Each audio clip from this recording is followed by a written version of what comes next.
It started ringing as soon as we pressed record. But real talk, we're jumping right into the Nintendo Direct. We're jumping right in. You know it's good when Jason is the one who wants to make the Direct specific episode. Well, this was his idea. At first I said we needed to do it as like an errata, like that sounded weird. Yeah, what is that word? That sounded like I went like erotica, but I meant errata. Errata? Did you hear that? That sounded like a demon chicken. Oh, you couldn't hear our mom hiccup in the background. Maybe you could. I actually thought a pterodactyl got in. Errata, I believe, is how you pronounce it. Meaning a list of things we got wrong. But we didn't get wrong, but basically a list of things that need to be updated from our previous podcast because they already went out of style. And now, by previous podcast, I mean episode 28? Yes. Not 29, which will have already come out by the time this video comes out. Yes. So, I mean the one before that, because this is being recorded right after we recorded. It doesn't matter. Anyways. Bro, you're stumbling so much, it's making me nauseous. You're increasing my performance anxiety. Well, basically, my point was we were going to talk about it on the podcast, but there's just too much stuff to talk about. So, in other words, what I'm saying is there was a regular episode of the podcast, and now we're doing this because it's the errata. Sounds weird, so I'm going to say errata.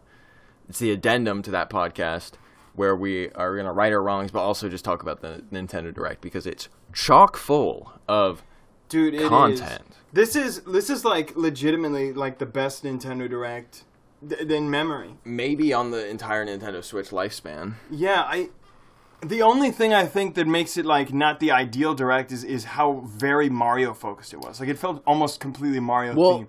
So it I wouldn't say it lacked variety, but it felt too specific if we were to make it the ultimate. It was extremely first party centric. Oh yes. But that's probably good because first party has been dry lately in the world of Nintendo. There was some third party in there though that got me excited too though.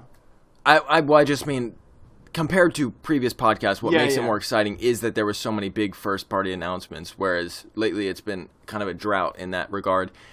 Because as we've talked about, like with the Mario movie and everything that's been like growing the Mario brand, it's like the games have seemed to be neglected. But I don't know, maybe it was also some kind of strategy where we have all this Mario movie stuff. Like the movie and the next game marketed at the same time. Yeah, like to overshadow each other. Because we thought they literally put all Mario production on hold, and we were like, why? Like it's not like the same teams are at work here. It's just Miyamoto, and he doesn't work as much on the new games anyways. But apparently they were just holding back on announcing. I guess they didn't want to. It was like building up. I guess they didn't want to overstimulate, too many things at once. That would to actually keep be up crazy. With. Instead, got us drumming up all this hype for the movie. The movie succeeded wildly, and now it's like, boom! You like the movie? You like the movie, little Timmy? All the Mario There's going to be like 12 more Mario games. Go buy them, go buy them, go buy them. But like seriously, that was the right choice because can you imagine if they had all this Mario going on while they were making the movie? Yeah, dude. It would be overwhelming. Little Timmy would be like, Mom, are you going to buy me a movie ticket or Super Mario Bros. Wonder for Christmas? Or all of them, and Luigi's Mansion, and the new the Princess Mario Kart Peach, courses. and the DLC, and everything, and the Wario game. And then all things that we're going to talk about on this podcast. Special episode. That's not really a it's a yeah, I mean, it's a podcast, but it's not the podcast. Brief addendum. I was thinking if we should make a separate name for these kind of videos where we talk about one specific thing. Yeah, erotica.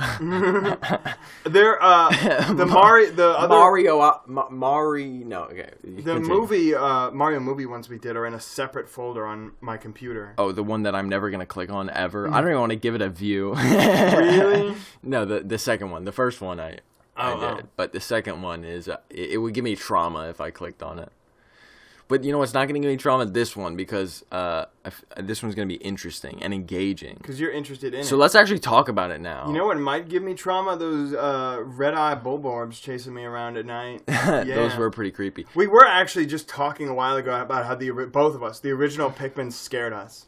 It was like the amount of resources placed on your back and the like death theming of it all with the ghosts rising and everything. It just seems so high stakes. I still call it everything seems so big and I still call it a psychological horror. Dude, the Snagrets, I just can't. I still can't in that game. In other games I can, but in that, you just go off on the little plateau and there's like 4 of them. and one of them just has the treasure and you don't even know which. Let's kick it off with the Mario, because that's the most universally known and loved. Which one do you want to talk about? There's so many. Well, we already talked about Mario in general, so I guess start wherever you want. We can start with Super Mario Bros. Wonder. Dude, it's so crazy. Well, first you have to tell the audience what Super Mario Bros. Wonder is, Jonathan. Super Mario Bros. Wonder is the newest... It's crazy. Sorry, I was just doing ad-libs for you in the background. It feels weird to say there's a new Super Mario Bros. Game coming out. There's a new, non-new Super Mario Bros. Game. But it's newer than new. If you know, you know. It is. It's so wild, though. Because, like, new Super Mario Bros. Almost feels like a separate series. But you can't call this new Super Mario Bros. The logo uses the same style. Yeah, if you don't know what we're talking about how there's a series of games known as the new Super Mario Bros. Series, which started with New Super Mario Bros. On the DS, and then New Super Mario Bros. Wii, and then New Super Mario Bros. U, and then New Super Mario Bros. U Deluxe. You've probably played at least one, if not multiple of those. The Wii one and the DS one were pretty popular because they were like the first like 2D, just like old school type Mario feeling game that was on the DS and the Wii, both very popular consoles. So it started off as a very popular series, and then it just kind of became like literally the same engine being used to create new, like, stale remakes of the same game over and over with, like, different levels and story. But, like, they've never looked, like, graphically or wildly different in terms of gameplay, other than, like, adding new power-ups here and there. Like, they had the acorn things Super Acorns. The Super Acorns in U. But, like, other than those, like, each game has its own unique little thing. They're kind of, like... They have a reputation for being very samey and very safe. Yeah. But there's never been any like real crazy innovation in terms of art style or anything, which is where this latest game one is level different. in New Super Mario Bros. U that looks like a Van Gogh painting. That was the only one. Literally. But here's the thing. Seeing Super Mario Wonder has made me like completely rethink like Mario in general. And like, cuz how do I put this? There's Bro's over here rethinking Mario. I forgot. You can't get this guy talking about Mario without starting to get as corny as possible. I mean, this guy just turns into an absolute cheese ball when he starts to... That Mario Wonder trailer, I mean, I've just been in deep thought ever since. It's had me rethinking the way that perceive the world around me. I used to think that because I maintained the whole New Super Mario Bros. Series are good games. They're at least fun games. But I always said, my chair is stuck on something. I didn't always say that. I always man, these Mario games are so good, but my chair is stuck on something. I always thought that the reason why the ones after the original New Super Mario Bros. Didn't feel as fun was just because they didn't innovate at all from New Super Mario Bros. But really, looking back on it, they just didn't innovate at all in general of the Mario formula. It was very milquetoast. The actual reason why New Super Mario Bros. Stands out as the best is not because it's the first and we have like nostalgia goggles or we just acknowledge that it's more original for its time. It's because legitimately, like, I feel like its level design had more heart in it, and if you actually look at like the whimsical, wonderful elements of it, it has 3 of the most unique and iconic power-ups in it. The mini mushrooms, the mega mushroom is a really cool gimmick power-up. Honestly, it's honestly way better than most things I can think of. Like every other gimmick power-up since then has just been a different variation of a flying suit. Yeah, I was gonna say they've all just been like reworks of the propeller, and they just bring back the mini mushroom out of like necessity, and it's rarely ever useful. It like rarely does anything. And the blue shell was awesome, best power-up. I was about to say that I distinctly remember because I actually 100%ed New Super Mario Bros. I got all the star coins, so I've literally touched every crevice of every level in that game. And that should tell you something that I'm willing to do that because there's not too many games in my life that I've 100%ed, but those that I have, I've done it because I've thoroughly enjoyed them. So, especially as a kid, that was quite a tough feat, I'll be honest. But I distinctly remember a lot of the star coins were the underground like mini mushroom puzzle and then, type of course, rooms. 2 of the whole worlds were tied to the I'm not going to finish that sentence, of course, because, Jonathan had a different What?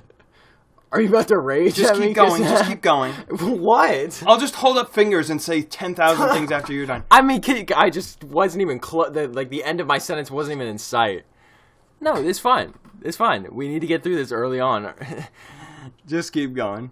The mini mushroom rooms where, and I think because they're like, you go through a pipe underground, they even use like the bottom screen of the DS. I don't remember. Yes, they do. That was actually really cool. I think some underground levels did that too. Yeah, I just remembered it. I just remember those, and I always thought that those were so cool and so much fun. And there's definitely nothing in like the later games that have that same feeling. Most interesting thing was some of the uses of motion controls in the Wii and U ones, like those platforms. Yeah, that was the obvious thing to do. But that was like very base level. Like they couldn't even do the Mario Classic and make entire levels out of those. Like that wasn't even like a level theme. They just appeared in the level. I mean, the problem with Nintendo is like they love motion controls so much that most of the time when they do it, it's like, okay, yeah, like I expected this, you know. Yeah, I mean, I love motion controls too, but I like them to actually feel like they not forced. Yeah, exactly. Like they had a reason to be there. Yeah. Not just like, oh, you can stand on this platform and tilt the Wii remote and it moves. But dude, for no reason. I've really been thinking about this, and because people have been saying for a long time that Mario has been playing it safe, because people talk about how like in the new Paper Marios, they're afraid to use like original characters or even deep cut characters. It's all just the Goombas and Koopas, and the Toads can barely even like dress up in costumes or anything. That's a whole topic I'm going to get into with the remake of me too. The Mario movie, even, the closest we got to an original-looking Toad is one that wears glasses. That's it. That's the closest we got. There's actually, I was telling you about, No, I only told you about this. We didn't talk about it. I was telling Jason about the concept art that they have about the movie, and how there was one where Luigi was, like, helping break people out of the cages, and we were like, well, we know whose idea it was to keep him locked in a cage the whole time then, because the concept art came directly from Nintendo, so clearly Illumination wanted Luigi to be the most useless. You know what's funny? But we're not going to lament on that. The thing is, another concept art had Toadsworth and Toadette as part of the Toads all at the table discussing what to do. Yeah. And apparently they just decided to cut that out. So it seems like Nintendo really does not want to take any risks or go out on any limbs.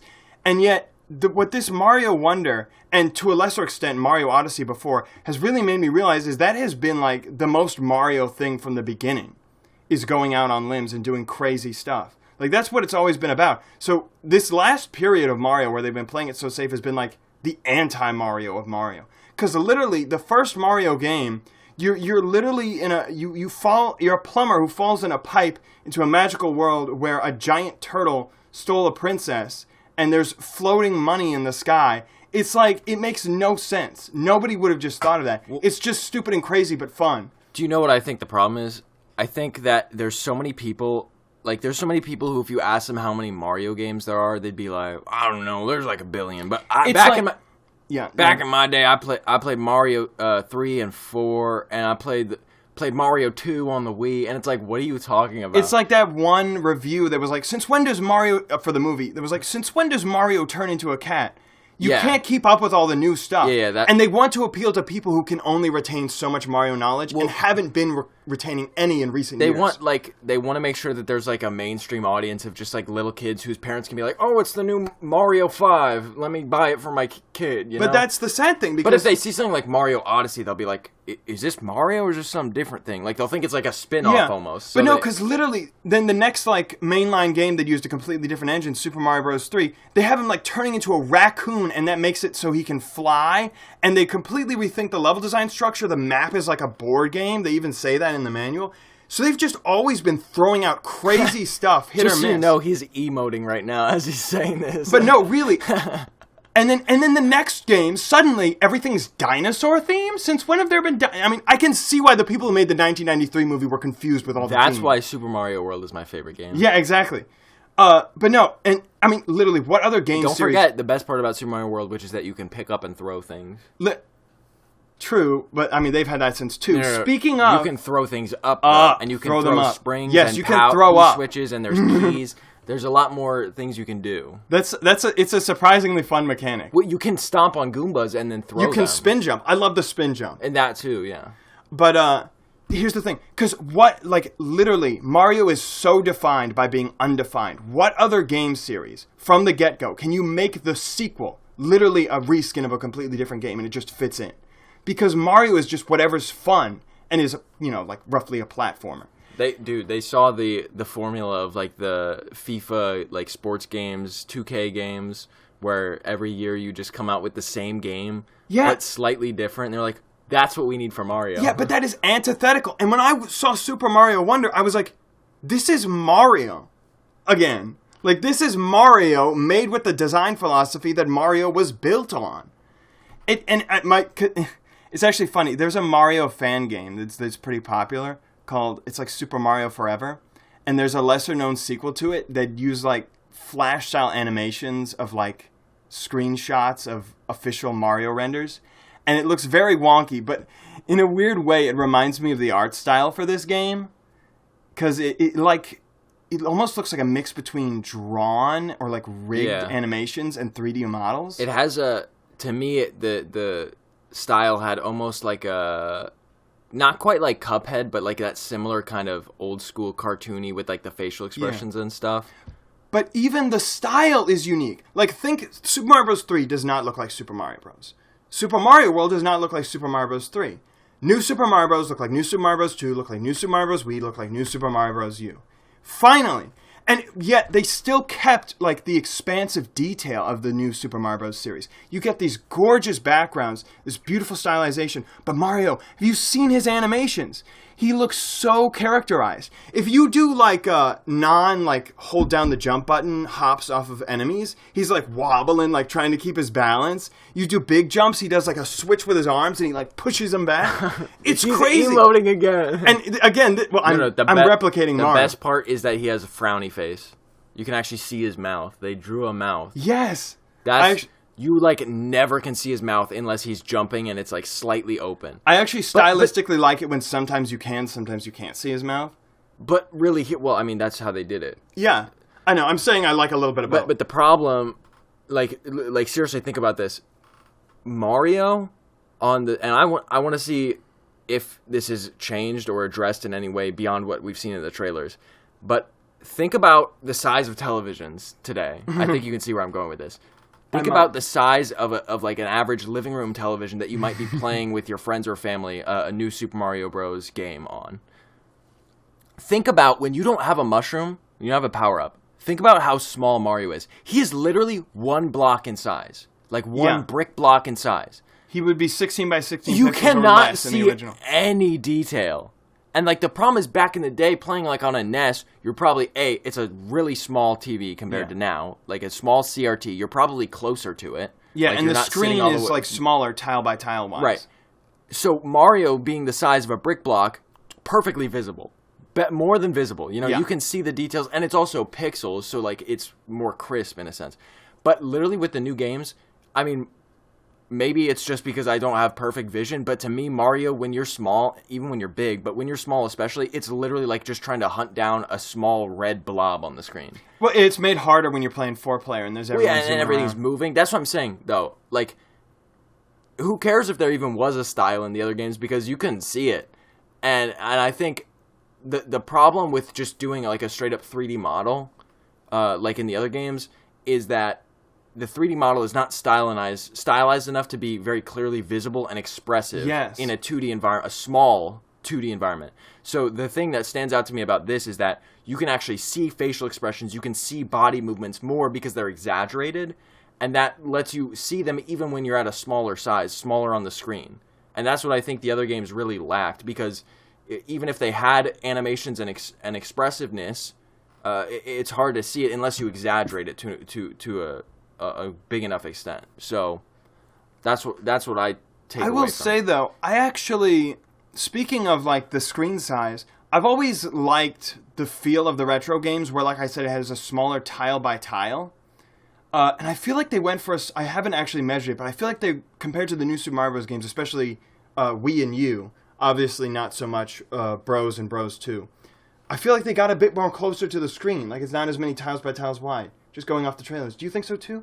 I don't know. I couldn't really tell. That's why I said, based on what we've seen so far, like, I don't know if that's going to change, like the size of the screen and that stuff. But I would be more than welcoming it if it was more zoomed in, so to speak, a smaller screen. It feels more snug and comfy, and it puts more emphasis on the immediate level design instead of just like the scope of the level. I mean, and like its width. Honestly, a lot of the levels Hello?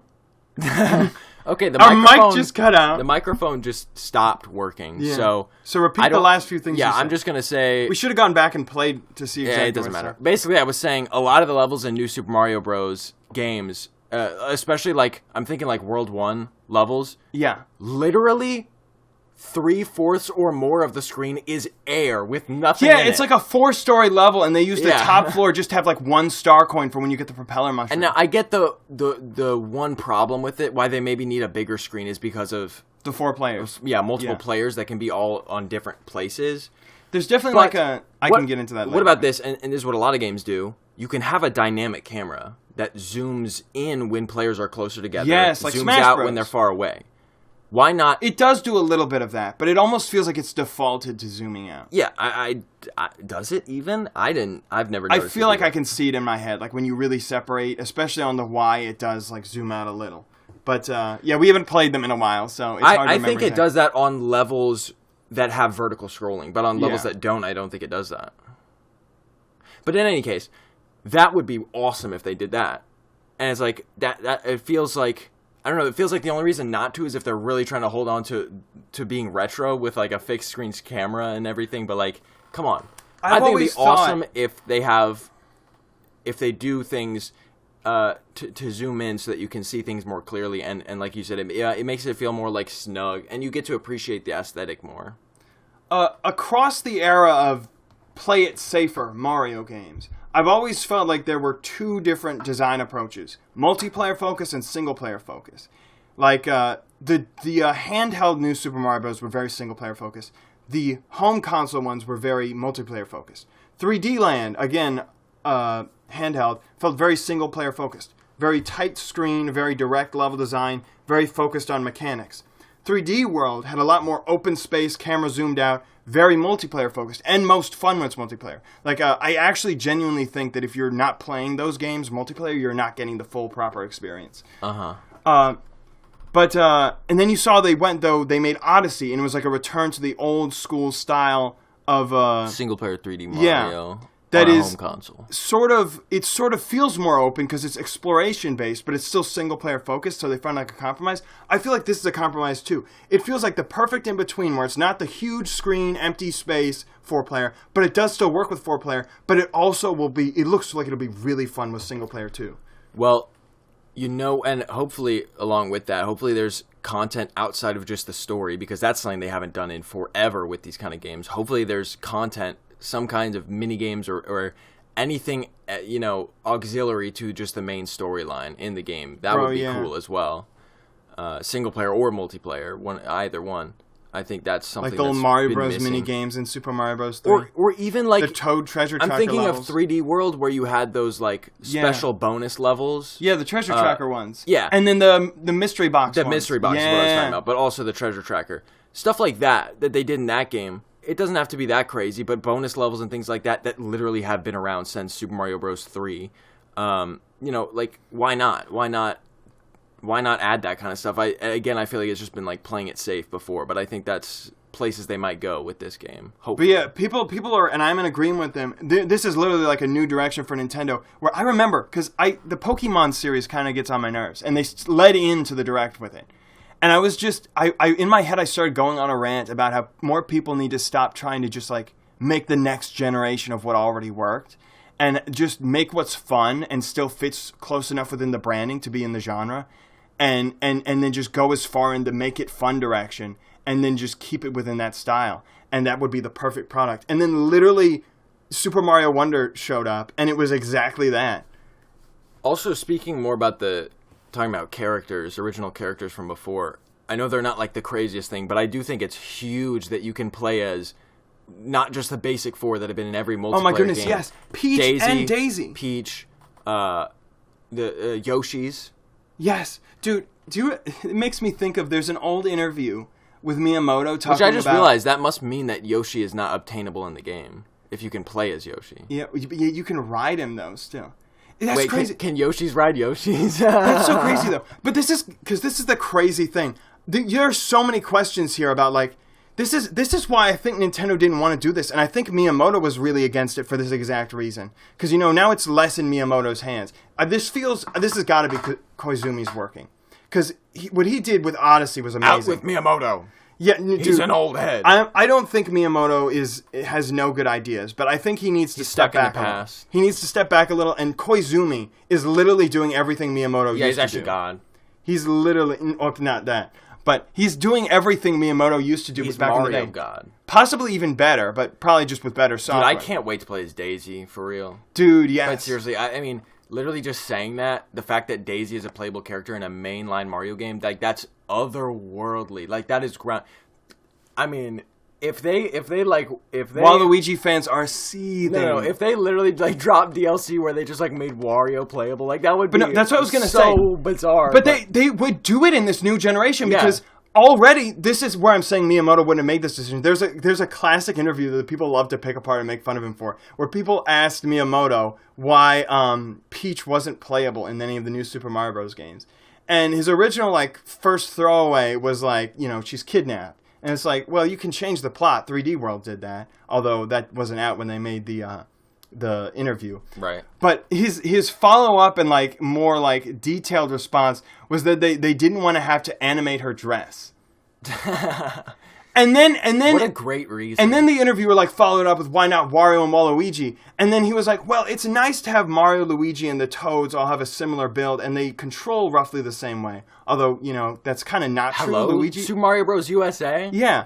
But then the next thing is the most classic one. He said, if Wario was a playable character, we'd have to add in a fart attack, for example. and people just got so upset about that. Actually, though, when did it change? Because Super Mario Bros. 2 USA, a.k.a. the reskin of Doki Doki Panic. That's what I'm wondering, if people are going to have unique stats. There was literally a purpose to there being 4 different characters that each had unique abilities and control, or movement. Yes. What's the word? Physics. It feels a bit better in a single-player focused game like that, though, than when everyone's playing all at once. It's like, oh, if I didn't have Luigi's flutter jump, I would have... Disagree.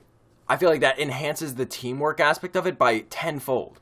I know, but this is another thing where I'm saying they're probably thinking this, and they're thinking about the worst-case scenario. This is like a Miyamoto-ism here. It's like, we can't take this risk. But Koizumi's just like, this would be fun. And he doesn't. Again, I'm assuming it's Koizumi. And that's what everybody wants. That's literally what everybody wants. And that's why even as I was watching this, aside from just the art style that I mentioned, it just felt like a fan game. Because this is something only fans would venture to do normally. There's breaking too many of these unspoken rules. And we're bringing back the drug euphemisms as well. Yeah, dude, that's what I was saying. That's actually old school Mario right there. No, really. Because back in the day, back in old school Mario, they did not care what people thought about the game. They threw in the whole Tanuki suit. And that's entirely based off of deep-cut Japanese mythology. Nobody in America understood why being a raccoon, touching a leaf would turn you into a raccoon that can turn into a statue. That makes no sense. But they did it because it was fun. And people are gonna make drug references about the Wonder Seeds. They already have. But who cares? It's fun. Mario as an elephant is honestly kind of throwing me off. I always thought Nick Robinson was over-exaggerating with how uncomfortable Nintendo games make him. But seeing Mario as an elephant, I'm suddenly on his side. No, I instantly went... I mean, I think we all instantly had the same collective But here's the thing. It scared me. Here's the thing. People were probably off-put by a lot of those weirder ideas in old Mario games, too. But you know what kept them coming back and enjoying it regardless? And I'm probably going to enjoy it, too. It's fun. I'm sure it's going to be fun to be an elephant and stomp around. You're going to turn into elephant. You're going to be like, this is weird for 1 second. And then you're exactly. Like, this is awesome. And you're going to stop caring and start having fun. I apologize about that. And that's what Mario's always been built on. Which is a great pivot to the remake of Super Mario RPG. I wanted to say one thing, actually. I'm really sorry. But... did you notice? I'm just letting you know we're a half an hour in, so. A small part of me is almost seeing this as like a weird Super Mario Land-esque turn. They're in this world now where instead of mushroom houses, they are flower houses. And little flower people come out of them. And the main power-up of the game is plant-based. Dude, what if Daisy is a playable character. What if they were straight up in a different kingdom? Like, what if they actually... They're no doubt, dude. Do you see how many different symbologies and motifs well, I mean, there are? there would be a lot of explaining to do of like how these talking flowers got into the mushroom And kingdom. the most Miyamoto would venture to do in was to throw them into a random forest on the outskirts of the Mushroom Kingdom. We know it was always Mushroom Kingdom. We know that Peach... But Koizumi, he made the Globe-Trotting Odyssey. We know... Bro was crafting that sentence. He had to get it out. No, I actually made it up on the spot. No, but I know that's why you were trying so hard to get that out, because you're like, that's fire. I just wanted to finalize. Bars. It was bars, though. The Globe-Trotting Odyssey. Well, we know the plot can't be the same old, because Peach is playable. So I feel like that's pretty strong evidence it's not the Mushroom Kingdom. Yeah, dude, I'm like picking apart stuff. At the end, you see the flower people. You rematerialize their houses. That's so crazy and so stylized. And then they throw you a bean, and a caterpillar helper guy. He's like a secondary character. Comes out off of Mario's shoulder, and he's like, "You found a Wonder Seed." Did you notice that? I didn't. I thought that was a flower saying that. I didn't see that. No, I don't. Oh no, I didn't hear him say anything or anything. But he does. He pops out and the flower said the dialogue, but you're saying a caterpillar popped out? No. I'm not talking about the flowers that talk. I'm just saying at the end, a little caterpillar hops off Mario's shoulder and celebrates with him when he gets this seed after he rematerializes this flower. Yeah. Yeah, and I didn't know if anybody noticed that, but it's a new character. That's what I'm saying. I didn't see that. And he's got to have something to do with the plot, surely. The other thing I was going to say is just real quick, the elephant power-up almost doesn't seem too weird to me, because you see that one power-up where Mario's like a giant spiked ball. If you actually pause on it, he is literally a spiked ball with Mario's face on it and a cap on top. It's almost like the power-ups are replacing the capture mechanic from Odyssey. It's just Mario's face on stuff. If you think the talking flowers are weird, just remember Super Mario World did it first. They had dialogue boxes. Yeah. It wasn't voice acted, but this wasn't a realistic thing they could do back then. This is a bit less convenient for people who might be hard of hearing, though. Text is a bit more universally, what's the word? Acceptable for people. But the text is also on screen whenever they talk. That is true. I forgot that. I'm sure they're going to make it accessible if they're going to do something like that. But the only other thing I was going to say is you just reminded me of it. The game almost gives off Kirby vibes with the enemies sleeping and the more pastel colors and some of the more crazy transformations. But I've always... Oh, the music sounds like it's going to be fire, too. Oh, yeah. It seems like... I mean, I'm hoping there's a little bit more, some that go a bit more like texturally deep and don't sound too new Super Mario Bros.-y. Maybe a little bit more modern Mario-y. I think they weren't showing the greatest masterpieces for that trailer. Yeah, I'm sure. They're just mostly showing the overworld. I think that might have been Miyamoto's last desperation. No, we have to play the one that sounds most like New Super Mario Bros. It has to go ba. It has to have some kind of vocal ba in it. Even if it's different. They're different. It's more like do. Yeah. It sounds like more like the Super Mario Sunshine bonus levels. The theme is like not even the Mario theme, right? Like the main theme that they played wasn't. Oh yeah, it sounded like do or like it's completely original. Yeah, it is. That's what I'm saying. I'm excited for that because again, a lot of their music. Not that I don't mind it, or not that I do mind it, but a lot of the music is the same themes that have been recycled ever since like Super Mario 64 era. I was gonna say though, I've almost noticed. I may never get to bring this up again, so I want to almost end on this. I've almost noticed. I promise we'll go to a different game. There's like a trend of like Mario and Kirby being inspired by each other back and forth. Like Mario almost seemed to take copy abilities from Kirby with the capture mechanic, but really, if you wanna be real, what's more close is the mouthful mode to the capture mechanic. So it's like they went back and forth. I feel like, New Super Mario Bros. Was like a return to form after all those years. And then after that was Kirby's Return to Dreamland, felt very similar, same vein. Well, speaking of other companies that have developed great games for Nintendo, Square Enix, back in the day. I just wanted to say... Dude, that was a fire segue! No, I'm using your segue. Oh, okay. There has been a lot of Square Enix lately in Nintendo Directs. Like, they're like, did you notice there was the new Dragon Quest spin-off? Another one of those million 2D, 3D mix, pixel art, RPG. There's so many of them. And they're not even like set in the same world or anything. Oh, like OctoQuest? Yeah, I know. It's just like Octopath that's in a few years, that's going to be like all Square Enix is known for. They have like 3 different whole series. Wait, who made Octopath? That was Square Enix. I'm pretty sure. I thought it was an indie company. I'm pretty sure it was Square Enix. No, now I'm questioning. I think it was an indie company.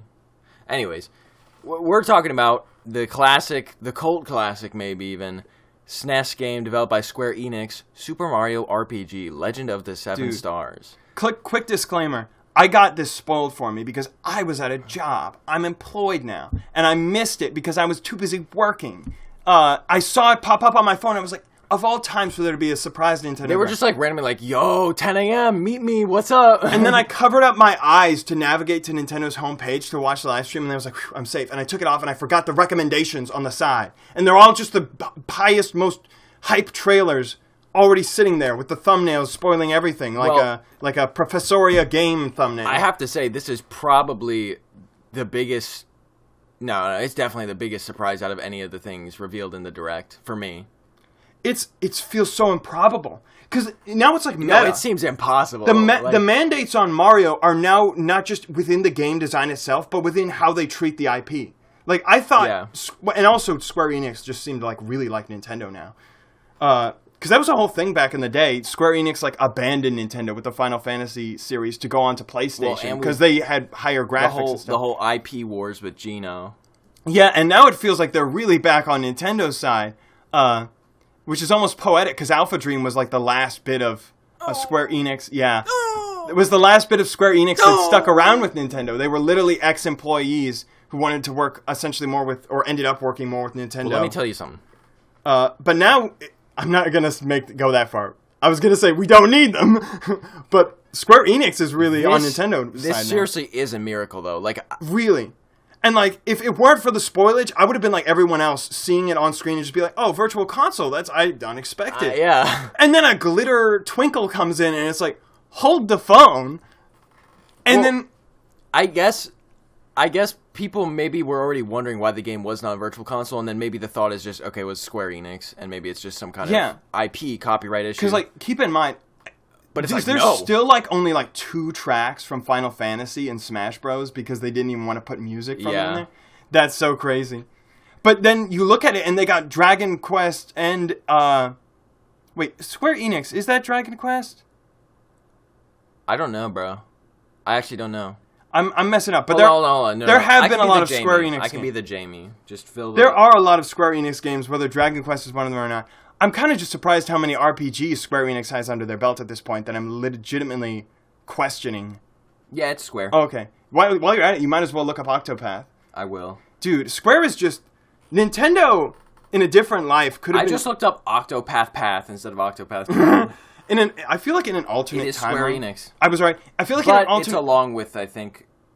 maybe some kind of indie company. I feel like in an alternate timeline, Nintendo could be like considered the go-to platformer game company if you know they weren't so like mainstream that they're just like a juggernaut. But and also if they didn't now have so many RPGs of their own under their belt. But Square Enix just has so many RPGs, dude. They're just pumping them out. But then they're also remaking Super Mario RPG now. Let's actually talk about the game. Yes. Now, well, I'm sorry, you were Jamie. But it looks so good. No. I love how they kept the quirky art style. They didn't completely revamp it. That's what I need to talk about. I need to talk about, like... I know you're enthusiastic too, but like you have to understand how enthusiastic I am about this. First of all... I think I know what you're going to lead into. Well, you do. First of all, I've never played the original game all the way through. I've played part of it, but I've barely made it I've made it like maybe 1/12 of the way through the game. Emulators, unofficial emulators scare me. I'm worried Nintendo's going to hunt me down. The thing with mine was just that the emulator wasn't... I don't know. That game, it just felt wrong emulating it. I tried. Yeah, because it was so high quality. It almost felt like I could buy it today. You know? It just wasn't... Something about it was like... I don't know if the emulator was not running it well or something about it. I do think I tried to save my game like from a distant file on an emulator once, and like it failed, and I couldn't get it back. Well, I remember some game you were playing, I think, an online emulator, and it devoured. But enough of our troubled backstory. So I'm just excited because I've always wanted to play this game because I mean I know for a fact that it is a fantastic, beautiful game and that I will love it. Because if you don't know, I am a huge fan of the Mario and Luigi RPG series, the Superstar Saga, Partners in Time, Bowser's Inside Story, Dream Team, Paper Jam, those games that probably a lot of kids growing up played Bowser's Inside Story. I think that was like the that scared me too. that was like the most mainstream because it was on the DS, the first one on the DS, or no, the second one on the DS, but the most popular one on the DS. Anyways, I'm going off on a tangent. You almost lost me there for a second. Sorry, I forgot what I was talking about. He's just interested to see where the Mario RPGs got their roots. Well, yeah, that and just basically my point was I'm a huge fan of that type of Mario game, and I've always loved those types of games the most. Like the original characters and everything, I'm so excited for that. And to be able to play that in a remake with awesome graphics and awesome music that's, just a better version of the original. Dude. But, I mean, it blows my mind. It is literally a miracle, but it blows my mind that they're doing this. And it's not just like a port, because, I mean, how do you even port a SNES game? Like, it would just be like Virtual Console. But it's like a straight up borderline, like just a mainline Mario game that they're turning it into. And it's just crazy, like you said, that they're completely revitalizing it, but with all the same spirit. Yeah, they're completely remaking it with all the original, like you said, Mario looks like the same little squishy bean. This was actually awesome, because it was a great lead into Super Mario Wonder. Because as soon as I saw this, I was like, oh, great. I hope you're ready for, like, that one, like, dragon monster that looks vaguely like a Blarg from Super Mario World to come back and just be like a red Yoshi on fire. I can't wait for all the style to be gone, and then, like, those spike enemies in the beginning to just be replaced with Spinies. And then I keep watching, and I'm like, they're not doing that. Yeah, they're keeping the charm. No, that's the best way to put it.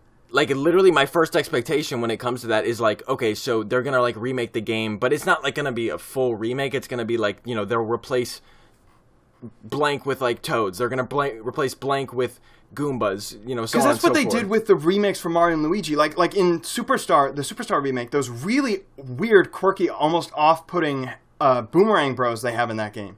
They just look like regular Boomerang Bros. Yeah. And in retrospect, I think that's a little bit less about, like, style mandates and brand recognition, and a bit more about the fact they were going bankrupt and they just wanted to reuse as many assets as possible.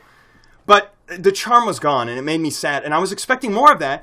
And because I hadn't seen Super Mario Wonder yet, I keep leaving out the bros. Super Mario Brothers Wonder, you can't leave out the bros. I'll get more into that later. Super Mario Bros. Wonder hadn't shown up yet. My expectations hadn't been shattered in that category yet. So they led me into it like, wait, you're not doing this? You're keeping the style? And then when Super Mario Wonder came in, it was like, oh, you're making more style. Buddy just got whiplash. He did the whiplash emote. But yeah. As you previously mentioned, Alpha Dream, the creators of that series, which I was just talking about, that is my favorite series on Earth, went bankrupt a couple years ago, and so basically the assumption is that series will be permanently dead, and there will never be an actual sequel that is ever made to that series. But this news has given me some kind of hope, even if it's not the same series, even if it's not the same thing. They're going back to that style. Extreme hope that, as we were saying with Super Mario Bros. Wonder, they're finally willing to, again, take risks, create original games with original characters, and create something that's unique, like those RPG games are, like the Paper Mario series and the Mario Luigi series. All of that charm that is so beautiful in those games, it's like they're finally going back to that. And so I just have so much faith that, I mean, we literally could see the Mario and Luigi RPG series be revived, even without Alpha Dream, or they could, hire back all the employees from Alpha Dream that, when it went bankrupt. Because it's like, if they actually give support to them, I'm sure that they will succeed, like, wildly. If they let them, have their creative freedom and actually support their games and not make the standard, like, these boring new Super Mario Bros. Games. If people get used to, this is what Mario is, those games are going to be so popular because Mario is everything. It's like I was talking about. Mario is just whatever's fun and ingenuitive and can still fit within the style. Basically, they did this in the best way possible. They lassoed in the mainstream audience with the Mario movie, drummed up hype for Mario. Then they released these Mario games that are more out of the box. That show people how far it branches. And they're opening the door for mainstream people to finally get into not needing the mainstream Mario stuff. And it's going to open the door to the games being so much more creative, and I'm just so excited for that. Dude, and that's actually what I was going to say in the Mario Wonder discussion, but it honestly works anywhere we're talking about Mario. Yeah. Because Mario Wonder, I was telling you, it like shattered like my view of Mario games prior. Like, it actually retroactively changed my mind about something. Things. Was funny. It shattered. It shattered. But no, because it literally makes the new Super Mario Bros. Series, again, with maybe the exception of the original new Super Mario Bros., look bad. Almost straight up bad. No, yeah, because they just straight up haven't been fulfilling the basic Mario criteria, and this made me realize that you never know what you got until it's gone, and you never know what you never had until you get it. Is maybe a thing you could say, but it's crazy because now it's almost ruined the movie for me. And again, I try to tell you all the time, I love analyzing the movie, but I'm not like a super fan of it. I don't think it's peak cinema, amazing. but I did enjoy it. Now looking back on it, it seems so safe. Yeah, I was actually... I was actually thinking that, too. I didn't think it was that safe at the time. I didn't see it the way other people said it, who always use that word to describe it. Because compared to, say, New Super Mario Bros., it wasn't. It actually took a few decent risks and threw some ideas out there. But compared to Super Mario Bros. Wonder, it's not even close. And, of course, to the original Mario Bros. Compared to New Super Mario Bros., it was like a risk literally making a reference to King Bob-omb, you know? Yeah, exactly. You know, it's crazy. Also... The new DLC for the Mario and Rabbids has King Bob-omb as a boss in it. Yeah, I saw that. I'm going to get into that. But real quick, because we were talking when we did our huge analysis of the movie about how the anime movie did like a better job of conveying the journey and like almost like the game mechanics better. It sounded so much like you said gay mechanics. It's because the M leading into the other M. It's like it just consumed it. But... what I'm really appreciating now is I'm actually appreciating the 1993 movie more. Because, again, they just threw whatever they wanted out there thinking it was fun. No, I still stand by the fact that movie is good. Yeah, dude. Yeah, I showed him the director's cut, too. You got to see the original. There are a few things that I think you'll note that are worthy differences of discussion. But I do think I like the director's cut better. Well... But I wanted to... You made me lose track of... Oh, yeah. We were saying about... well, actually, let me cover one thing that's... I know. Bro's emo. I know. Let me cover one more thing that's distinctly Super Mario RPG first, and then another thing that we can use to lead out of it. Is there is a bit of a hole in my heart. Well, for two reasons. One, it does feel a bit weird going back to Super Mario RPG, just because the new Super Mario RPG games feel so, like, distinctly Mario. Like, especially the Mario and Luigi games, which unfortunately now we may not see any more of. They're very action-based. They feel platformer-infused. Right. Whereas... These do feel more Square Enix. Yeah, even in the original Super Mario RPG, it was revolutionary at the time for having timed inputs. But compared to even the timed inputs of the old Paper Mario games and what you can do with badges and stuff, it seems a lot more shallow, a lot more baseline RPG. But... I don't see it as a bad thing because it's so out of the box for Mario. Yeah. It feels like, even though it's like feels maybe less revolutionary as like a genre, I feel like it's further away from what Mario typically is. So it's almost like I'll take as much as we can get because they can only go backwards from here. The other thing though that will feel or at worst they can go backwards from here, but this is a good starting point. The other thing that will feel off to me is the absence of Luigi will feel even more apparent in this current timeline. Because I've been thinking about this. Super Mario 64, Super Mario Land, no one expected Luigi to be in that. It's such a small game. Same with Super Mario Land 2. They kind of like put the idea of Luigi not being there into the air. And then Super Mario 64 really gave them an excuse to do it. Because they actually tried and it just didn't work. But the game did great. Way better than like Super Mario Land. At least for the console. It really doesn't need Luigi. But Super Mario RPG definitely cemented, like, Luigi just being normal. It's just like, yeah, Luigi, you don't need him. You know? I feel like that was the game that really cemented it. Especially because that game later branched off into Paper Mario, which has never had Luigi be a super apparent character. He was replaced by all these different other companions. Yeah. And then the only RPG game up until Rabbids that really focused him heavily was the one where he was, like, central to the gimmicks. So they had to have him, you know, the Mario and Luigi series. But that was the other thing I was going to say. Dude, I think there are more Mario RPGs than platformers now. We got Rabbids. We got RPG is back, the original. It's got a remake, too. And so it feels like a sub-series. The Paper Mario games, the new Paper Mario games, if you count them as a separate sub-series. I would almost count Super Paper Mario as a sub-series. The Mario and Luigi games. You know what? If you count the Puzzle and Dragons. There's more Mario sports games than platformer games, so... Yeah. Wait, Mario sports games? Yeah, definitely. And some of the sports games you could count as RPGs. They have leveling up and experience and stuff. That's what that made me think of it. And that I really hit me like when they presented this, especially in tandem with the Mario and Rabbids DLC, which looks awesome, by the way.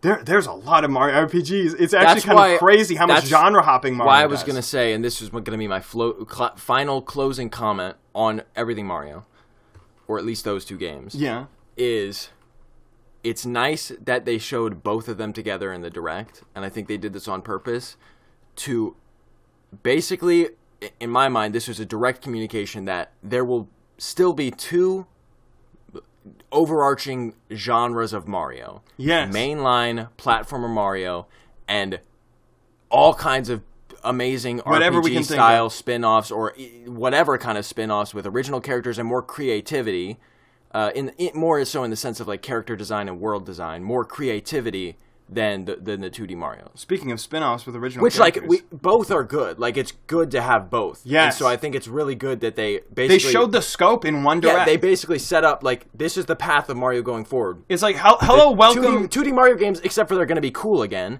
and RPGs and original games, and they're going to be awesome. Like, this will actually go down in marketing history. It's like, welcome newcomers to the Mario series. We heard you like the movie. Here's everything Mario has to offer. And it's so ballsy. I know, it is so ballsy. I love the balls on this. We gotta work at Nintendo, dude. We're so good. We're gonna bring back the Mario and Luigi series single-handedly. It's gonna be just us. It's gonna be like an indie project. So hard. I am, and somebody's intruding in our podcast. And then he's whispering himself to his own way. Anyways, as I was trying to... We're encroaching on an hour, so I just really quickly want to say we're going to have to speed through the rest of the games. Okay. Well, I was going to say, speaking of... I just want to touch on this. Speaking of spin-offs with original characters, the Princess Peach one. Two things that just makes me think of real quick. Oh, shoot. I was going to rewatch the trailer.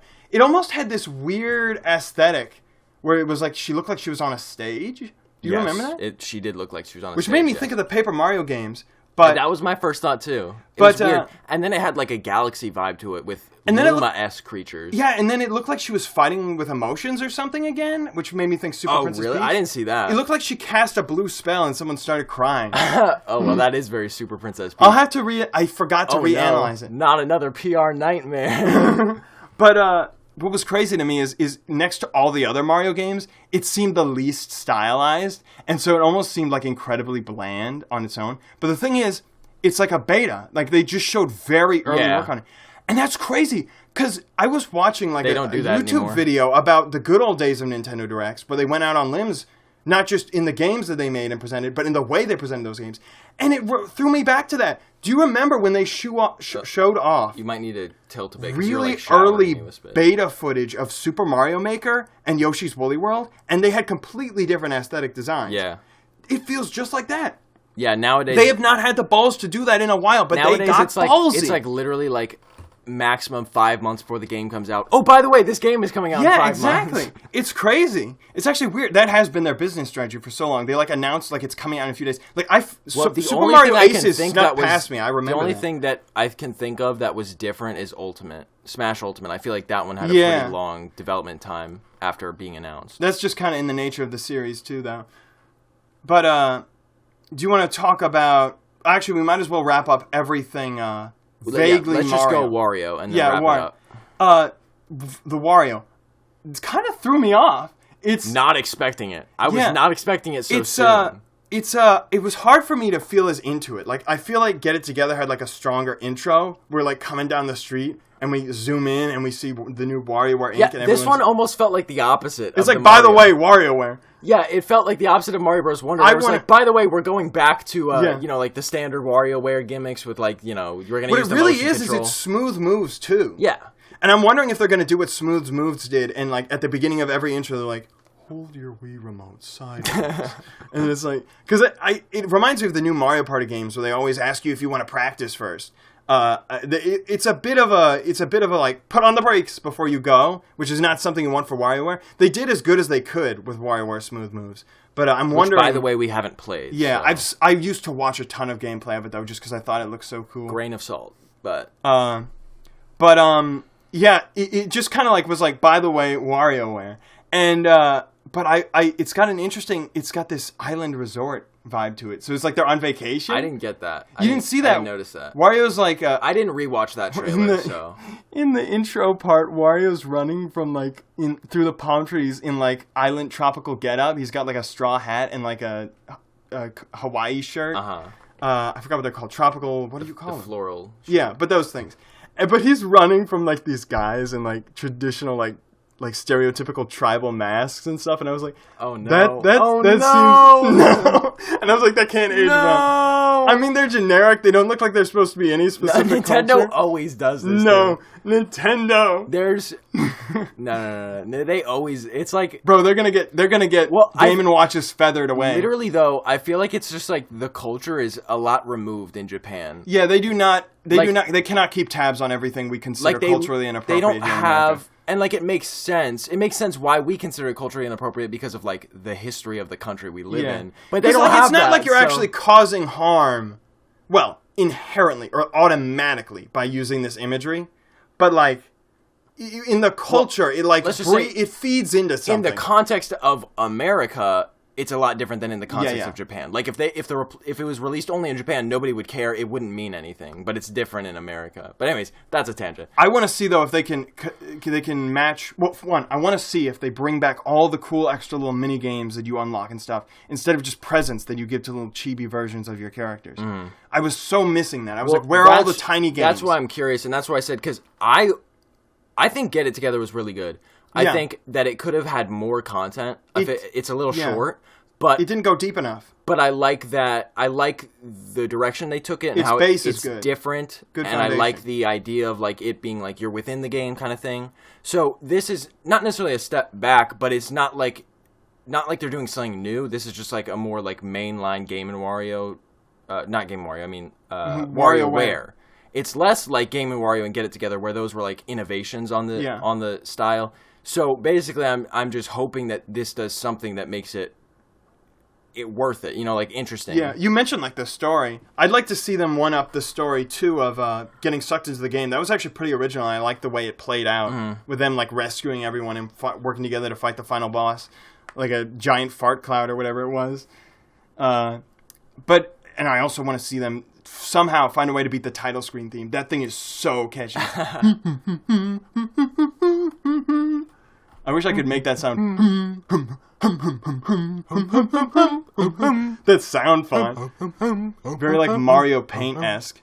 But what was the last thing I was going to say about... Oh yeah, this leads into one last thing. People are saying Charles Martinet got replaced. Because there's the one part where Wario is saying like, what is it? He's like, wonderful or something. So that's what he was depressed about, not about the Mario movie. What? Who? Me? No, Charles Martinet. Charles Martinet was depressed? Yeah, he was posting on Twitter, and some voice actor friends that he had were like saying like how he's going through a rough time. Oh no! And he's posted something about like send me pictures of your puppies or something. I don't know, something like that. Oh no! And everybody at the time thought it was about the Mario movie because of the whole Chris Pratt thing, him not voicing Mario. But that's like old news though. But this was back before the movie released, long before. It was. But the thing was, it was oddly late, like way after they announced the voice actors, that it seemed like he said that. So now I'm wondering, now that you say that, if it wasn't about the movie at all and it was about these games that they had lined up. Yeah, because the voice in that bit, it was the only part of the direct that I wanted to feel like I was watching it live, even though it was the only part I went back and played again. I was like, hold on. And I eventually deduced, and by deduced, I mean I convinced myself of this, but I actually, looking back, don't think that was true. I convinced myself that because it was one of those talkover trailers where a guy's like, join Wario in his new adventure. I assumed he was doing an impression of Wario in his like announcer voice. What? Because it sounds like someone doing a Wario impression, but it doesn't sound like Wario. Bro, they can hire At most, it sounds like Wario's like, I think I've heard it's like Spanish voice actor. Sounds kind of like it. Wario! Get it together! But they better not replace Charles Martinet, because I can do it. I can do it. I can replace him. It does not sound right. Give me a line. I'm a Wario. My butt itches. My butt itches. Pull my finger. Oh, no. Okay, enough of that. But No. Drop a comment if that was fire, because I feel like that was pretty fire. That was. I think that was pretty fire. No, both of us. That was. Yeah. No. Yeah. I think that was pretty fire. We were. Sparks were flying. I mean, drop a comment if we get even a single comment. I will send that as a audition reel to Nintendo. But here's the thing. I would totally believe it in that case, and because I literally can't hear that as Charles Martinet, and I've been hearing a lot of Charles Martinet. I've dissected a ton of clips of him because I love watching him interact with fans and stuff. I've seen like meetups when he does like the thing where he's playing Mario behind a screen. Where he does his old Instagram videos where he would play around with the figurines. Vine videos. Yeah, no, they were also on his Instagram. Oh. But what really had some people concerned is there's so much spit on There's a second clip with Mario from Super Mario Bros. Wonder where he's saying, wonderful. But it does not. It sounds like Lucky the Leprechaun. It does not sound. It doesn't even sound like pseudo-Italian. Here's the thing. But here's the thing. It does sound close enough to some of the more off performances by Charles Martinet. But why would they use an off clip? For Chris Pratt, I can understand. Well, I mean, I imagine they haven't finished the voice acting yet. But no, I don't think they've ever used off clips that they've had to replace in trailers before. That's what I'm saying. This is new. But here's the thing. Those people are also crazy. Remember when you said you'd never heard the Luigi's Mansion motif in the movie? Yeah. Well, first of all, I listened to it. It's very apparent. Oh, really? Yeah, you were listening to the wrong parts. But... Well, maybe the part that they were playing just wasn't. Yeah, I'll go back and show it to you. But they speed it up. It's like they do like a thing. Okay. But the way you felt about that everyone's crazy, is how I'm feeling about this. Because like, where is this clip? I've seen people play it, but I went back and watched the trailer. It's not in the trailer. Did Nintendo release some extra footage? I literally watched the whole trailer like several times over. And the first time I heard it, I was like, I don't remember hearing that. I would have stopped and replayed it if I had. Spit flying. I'm sorry. Just swallow. There you go. Wonderful. But no, seriously, I cannot find this clip. Well, here's the thing. I think people are trying to push a theory that Charles Martinet got replaced, which, judging by the Wario, I'd almost believe them. And they made up this second clip with someone doing a bad impression. This whole time, we've been talking about being new heads and how being a new head is good and accepting change and letting Mario diversify. But we've been talking about out with the old Miyamoto, right? It's unfortunate, but Charles Martinet is going to die at some point. He is old, and he is gonna... He's not dead yet! I know, but within our lifetime... Do you know how many people I've seen... Listen to me, Linda! Within our lifetime... Listen to me! Within our lifetimes, he will die. And so at some point... Like, I'm not going to be devastated if they replace him, right? Like, at some point, he's going to be like 80, 90. He's not I've seen random fans do better impressions than this. No, well, that's what I'm saying. You're not letting me finish, so... You know, I'm actually done. Okay. I'm done. No, that was the last straw. Because you didn't let me finish any of that. I'm sorry. I'm going to hug you. Okay, I'll finish now. All I'm saying is, you were just talking about how you're convinced this clip doesn't exist. So that's why I'm pretending that that's not a reality right now. I'm just saying, if the theories are true, regardless of that clip, or assuming that clip is an off-take, the unfinalized voice acting, then all I'm saying is, I'm not going to be mad if they replace Martinet as long as it's a faithful voice, and it fits, and it works, and it's good, and it's the best that they can get. Yeah. That's all I'm saying. Okay. Well, and I just say they're not good voices. The actual clips in the trailer sound like Charles Martinet. If this wonderful clip is good, it doesn't even sound Italian.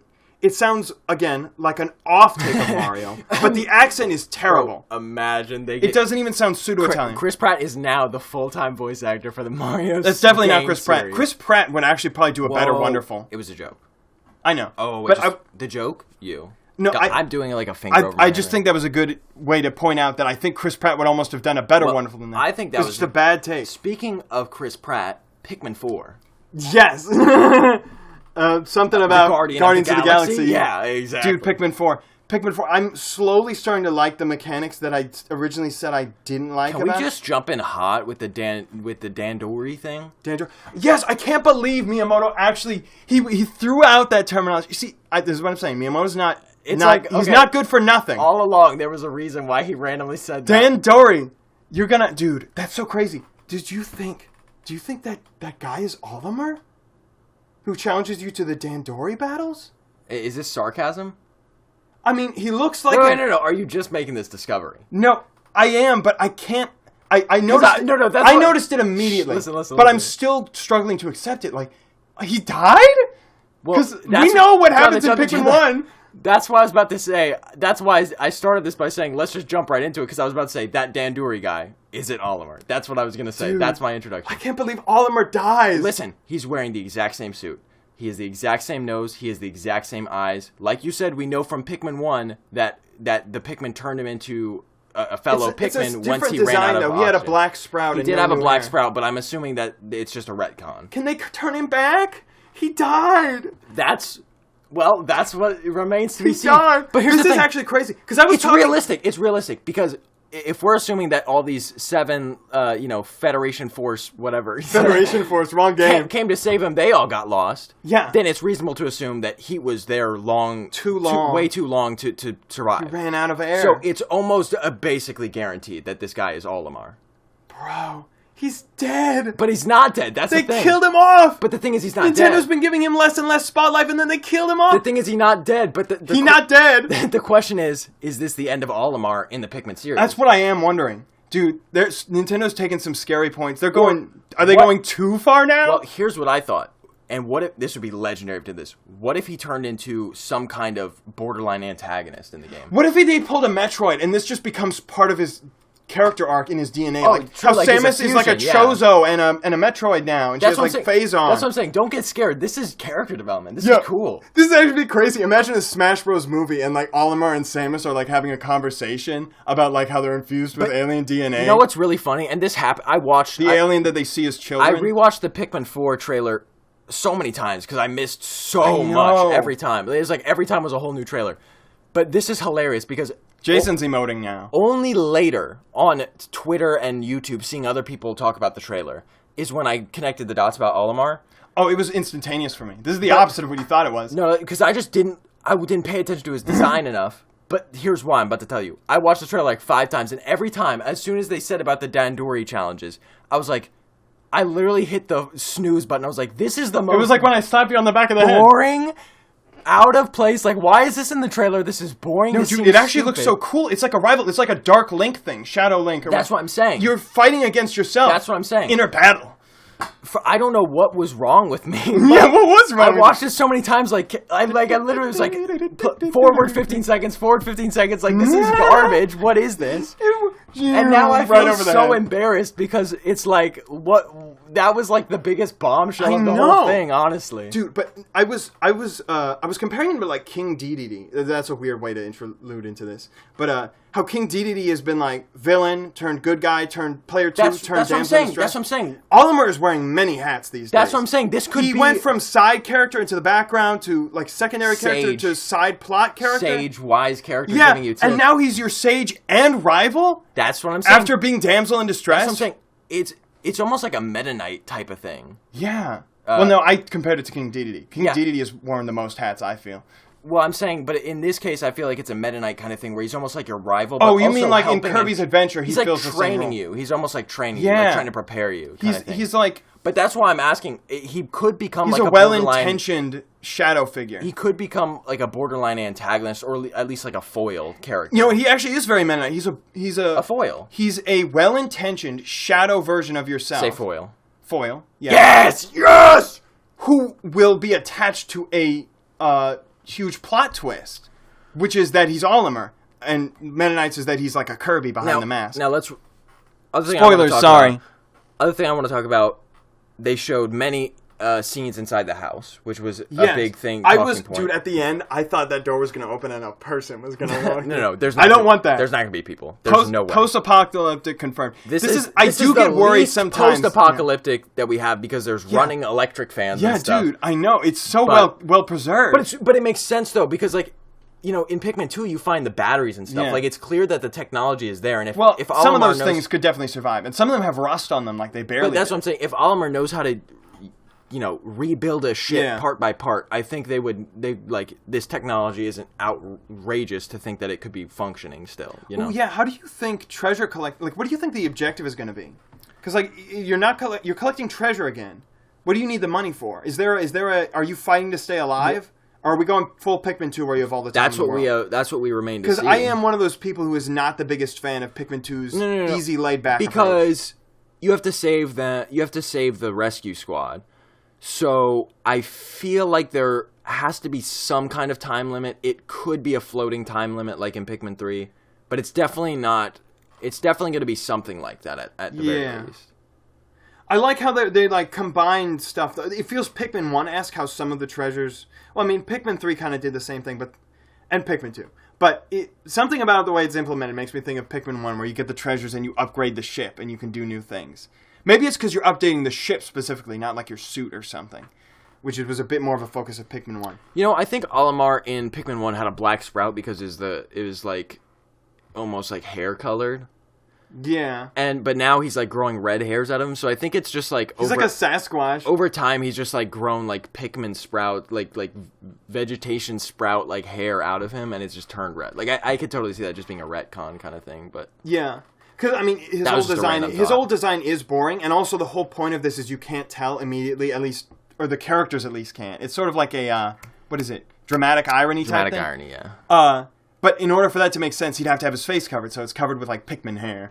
But, dude, the mechanics that I've been hating on are starting to grow on me.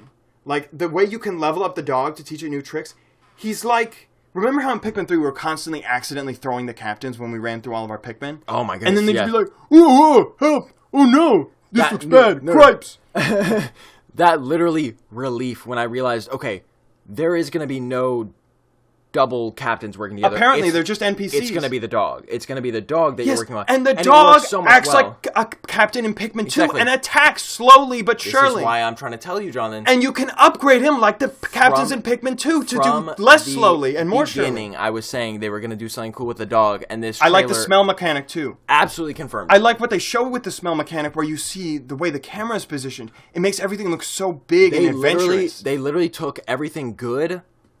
I like that one glob creature that came in at that one point. Mm-hmm. They took everything good about dual-wielding captains in Pikmin 3.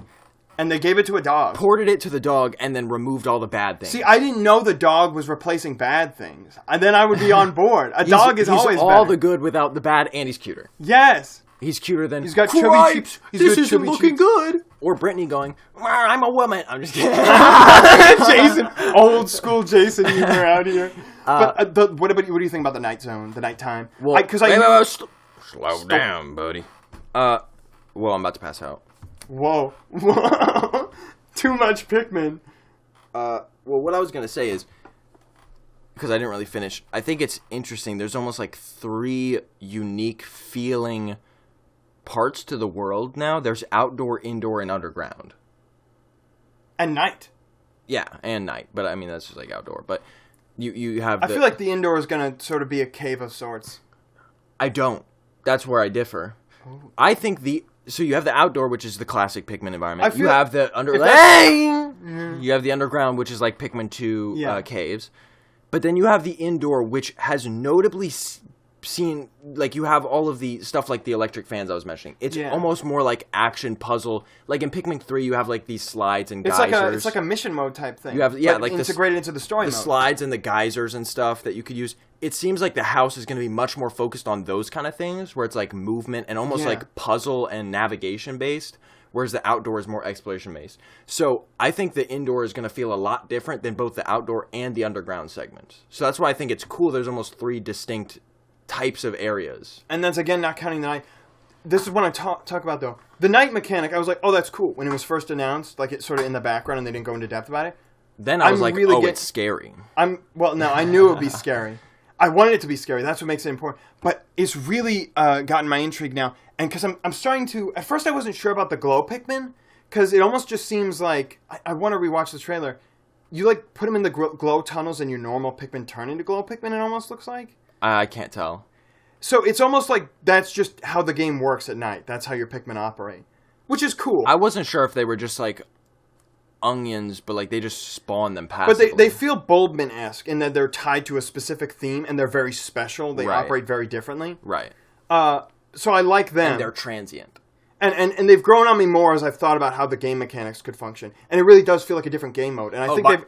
By the way, this is the update that they added the glow Pikmin, because before in the last podcast we were talking about how they needed to add another Pikmin, and then they did immediately. Some people started rumors saying that Ice Pikmin might just be like an upgraded version of Blue Pikmin, like based off of how many scenes you see Blue Pikmin and Ice Pikmin in together. Like it's just a form they take on. I don't buy it yet. No, I do wish they looked less like Rock Pikmin though. Well, the difference is that they stand by that 2 segments, right? There are 2 segments of the body. But what was I going to say? I wish they looked more fractal and less crystal. Yes. That would make them more unique looking. Dude, imagine if they had like little snowflake spires coming out. Yeah. That would be dope. And that would differentiate them from the rock. But what was I going to say? I've been comparing it to how it feels to go out at night in Minecraft. And if you hadn't showed me the newest Pikmin 4 trailer, that's how I would have guessed that the night mechanic would work.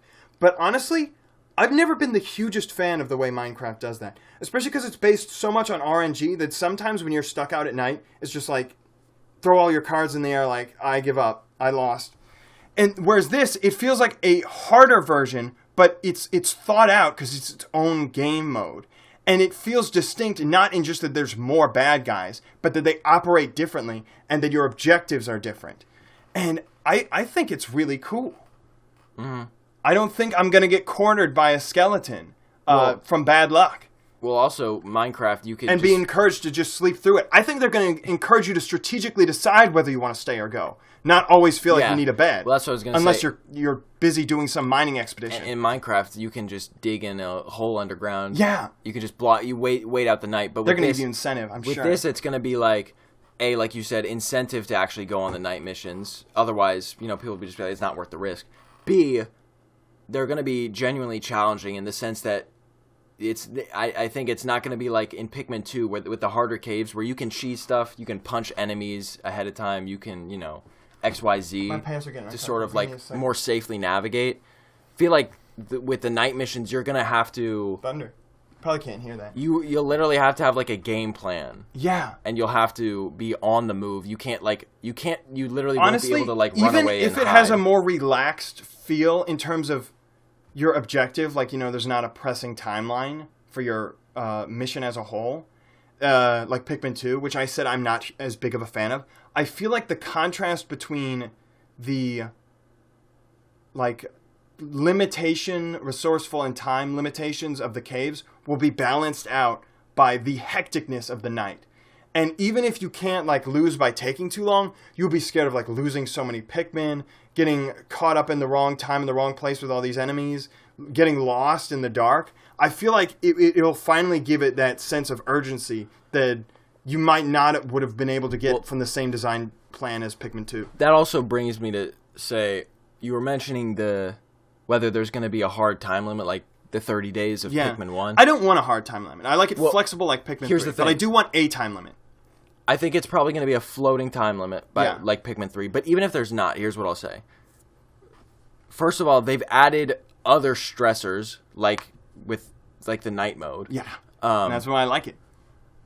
Like they've already added things that is without having to have like the time limit be like the constant stressor. There's already things about the game that make it stressful, which in my opinion is the game needs to be stressful. Like that's part of the gameplay experience. Yes.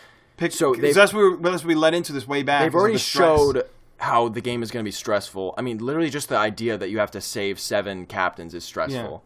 Because it is a resource management game at heart. The world feels big and stressful in that sense. Intimidation. And then here's the other thing. Framing. With the upgrade stuff, it definitely feels like much more of like a setup camp. Like there's going to be a long journey. You have to upgrade stuff. But I really like that. And that actually is... I like this setup camp. It feels really cool because it feels more homey. Like, okay, I'm doing this. I'm on this planet, and I'm going to learn how to get off of it. And it's just so cool because we've never seen... We've had upgrades in Pikmin, but it's never been quite the same thing where you actually... It feels like you're choosing the upgrades, and you're choosing your adventure in that sense. Dude, the upgrades were so passive in Pikmin 3. Right. It makes me feel way more... or I think it's going to make me feel way more driven when I'm playing the game. Like, on this day, I'm going to do this. I'm going to get this upgrade, which is going to help me do this the next day, so on and so forth. It just feels like they're emphasizing the stress, the strategy, the planning of the game, which is like... To me, that's exactly what Pikmin is. Stress and strategy. Yeah. So, I don't know. I just feel like on every front, they've been blowing away my expectations on all those things. Speaking of the passiveness of the upgrades in Pikmin 3, I also find it funny how they're literally just Olimar just dropped them because he felt like it. That was the story. But I'm using that as a segue because my final thoughts are, I agree with yours, but my final thoughts are, we know what's going on with Olimar in this game in more ways than one. Assuming Nintendo doesn't throw a second curveball, and that's actually not Olimar, that's like his spirit, bro, or something, something even completely more unrelated. Right now. If there is a Louie, that's what I was going to say. We do not know where Louie is. I'm taking off my pants and eating them. If Louie even appears in the game, that's what I'm going to say. If I know it's not that crazy because he did appear in Pikmin 3, but for some reason I feel like this might be different because of the circumstances with Olimar. But if Louie appears at all in the game, I'm taking off my pants and eating them. It would make me so happy. But here's the real kicker. If the president, Shacho, appears in any form, even a reference in this game. Oh, the marbles, the snowman? That's what he appeared in Pikmin 3. He was okay, that's a good point. Hold on. It can't just be a graphical cameo. He needs like if he has any kind of story. Like how he was in that one tip window. He was in. If he has any kind of story relevance, even if it's not impactful, but if in any way he's mentioned along the storyline, Olimar on a trip given to him by the president. Literally, if they even say that, seriously, if they even say that, I will take off all of my clothes. Have you noticed they keep? No, listen. I will take off all of my clothes, and I will put them back on, and then I will take off my left sock and put it back on, and then I will take off my right sock and eat it. It has to be the right sock. He got scared for saying that. He almost said he'd eat the left. That's a bit too far. But speaking of games that you've said you take off clothes for, you can't pet the dog in Tears of the Kingdom. Do you think you can pet the dog in this game? Absolutely. Do you think the dog can die? No.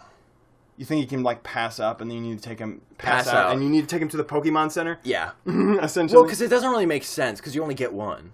Yeah. I mean, if he died, it would be game over. Unless, dude, if there's hard game overs, that would be kind of fire. But Fire Emblem, he dies, you can never get him back. Yeah, just straight up game over. That would be maybe on a hard mode difficulty or something, maybe a difficulty setting. But bro, I was gonna say one more thing about Olimar. I bet the Pikmin. I bet he'd pass out and the Pikmin can carry him back to the ship or something. That kind of thing. Yeah. But that's pretty much all I have to say, and we're at a nice stop. I was gonna say one more thing, and then I unfortunately forgot it, so I might have to bring it in later. But I do want to cover some other stuff. I think, you know how Nintendo has gotten a bad rep for not always going the full depth of what they should include in a game, most notably with their spin-off games like Strikers, and then.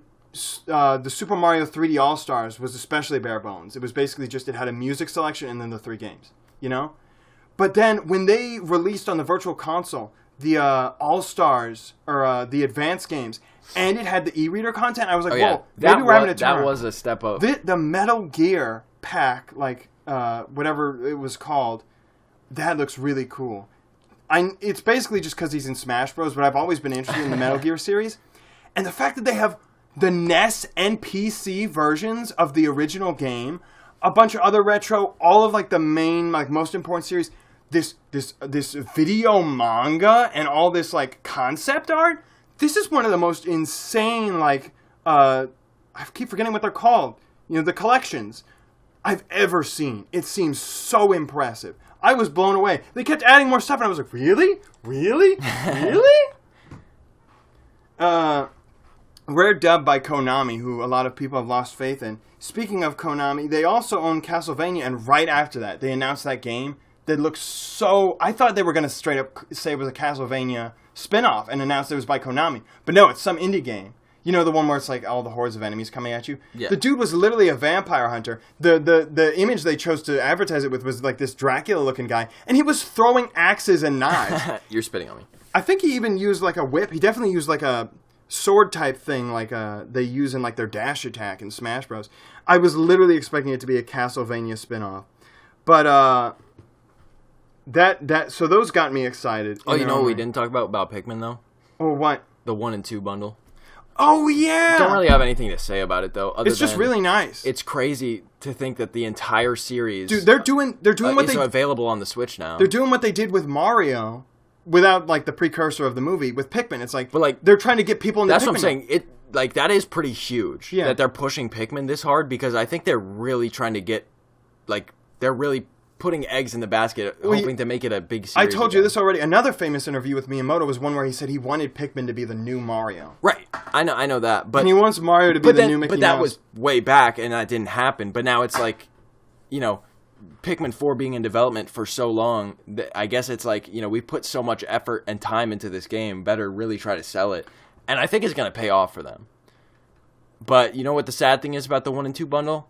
The items in Pikmin 2 are generic branded because of all the licensing stuff. How did they get away with that back in the day? No, it was deals. It was actual sponsorships with companies. And they can't get those deals again?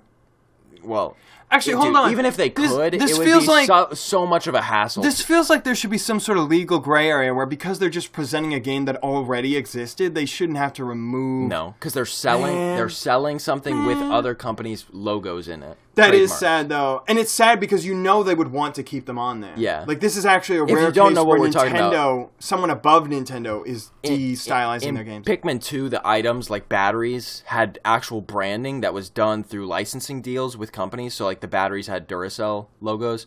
And it was region-specific. So, like, Japan, they had Japanese brands and products. And America, they had American brands and products.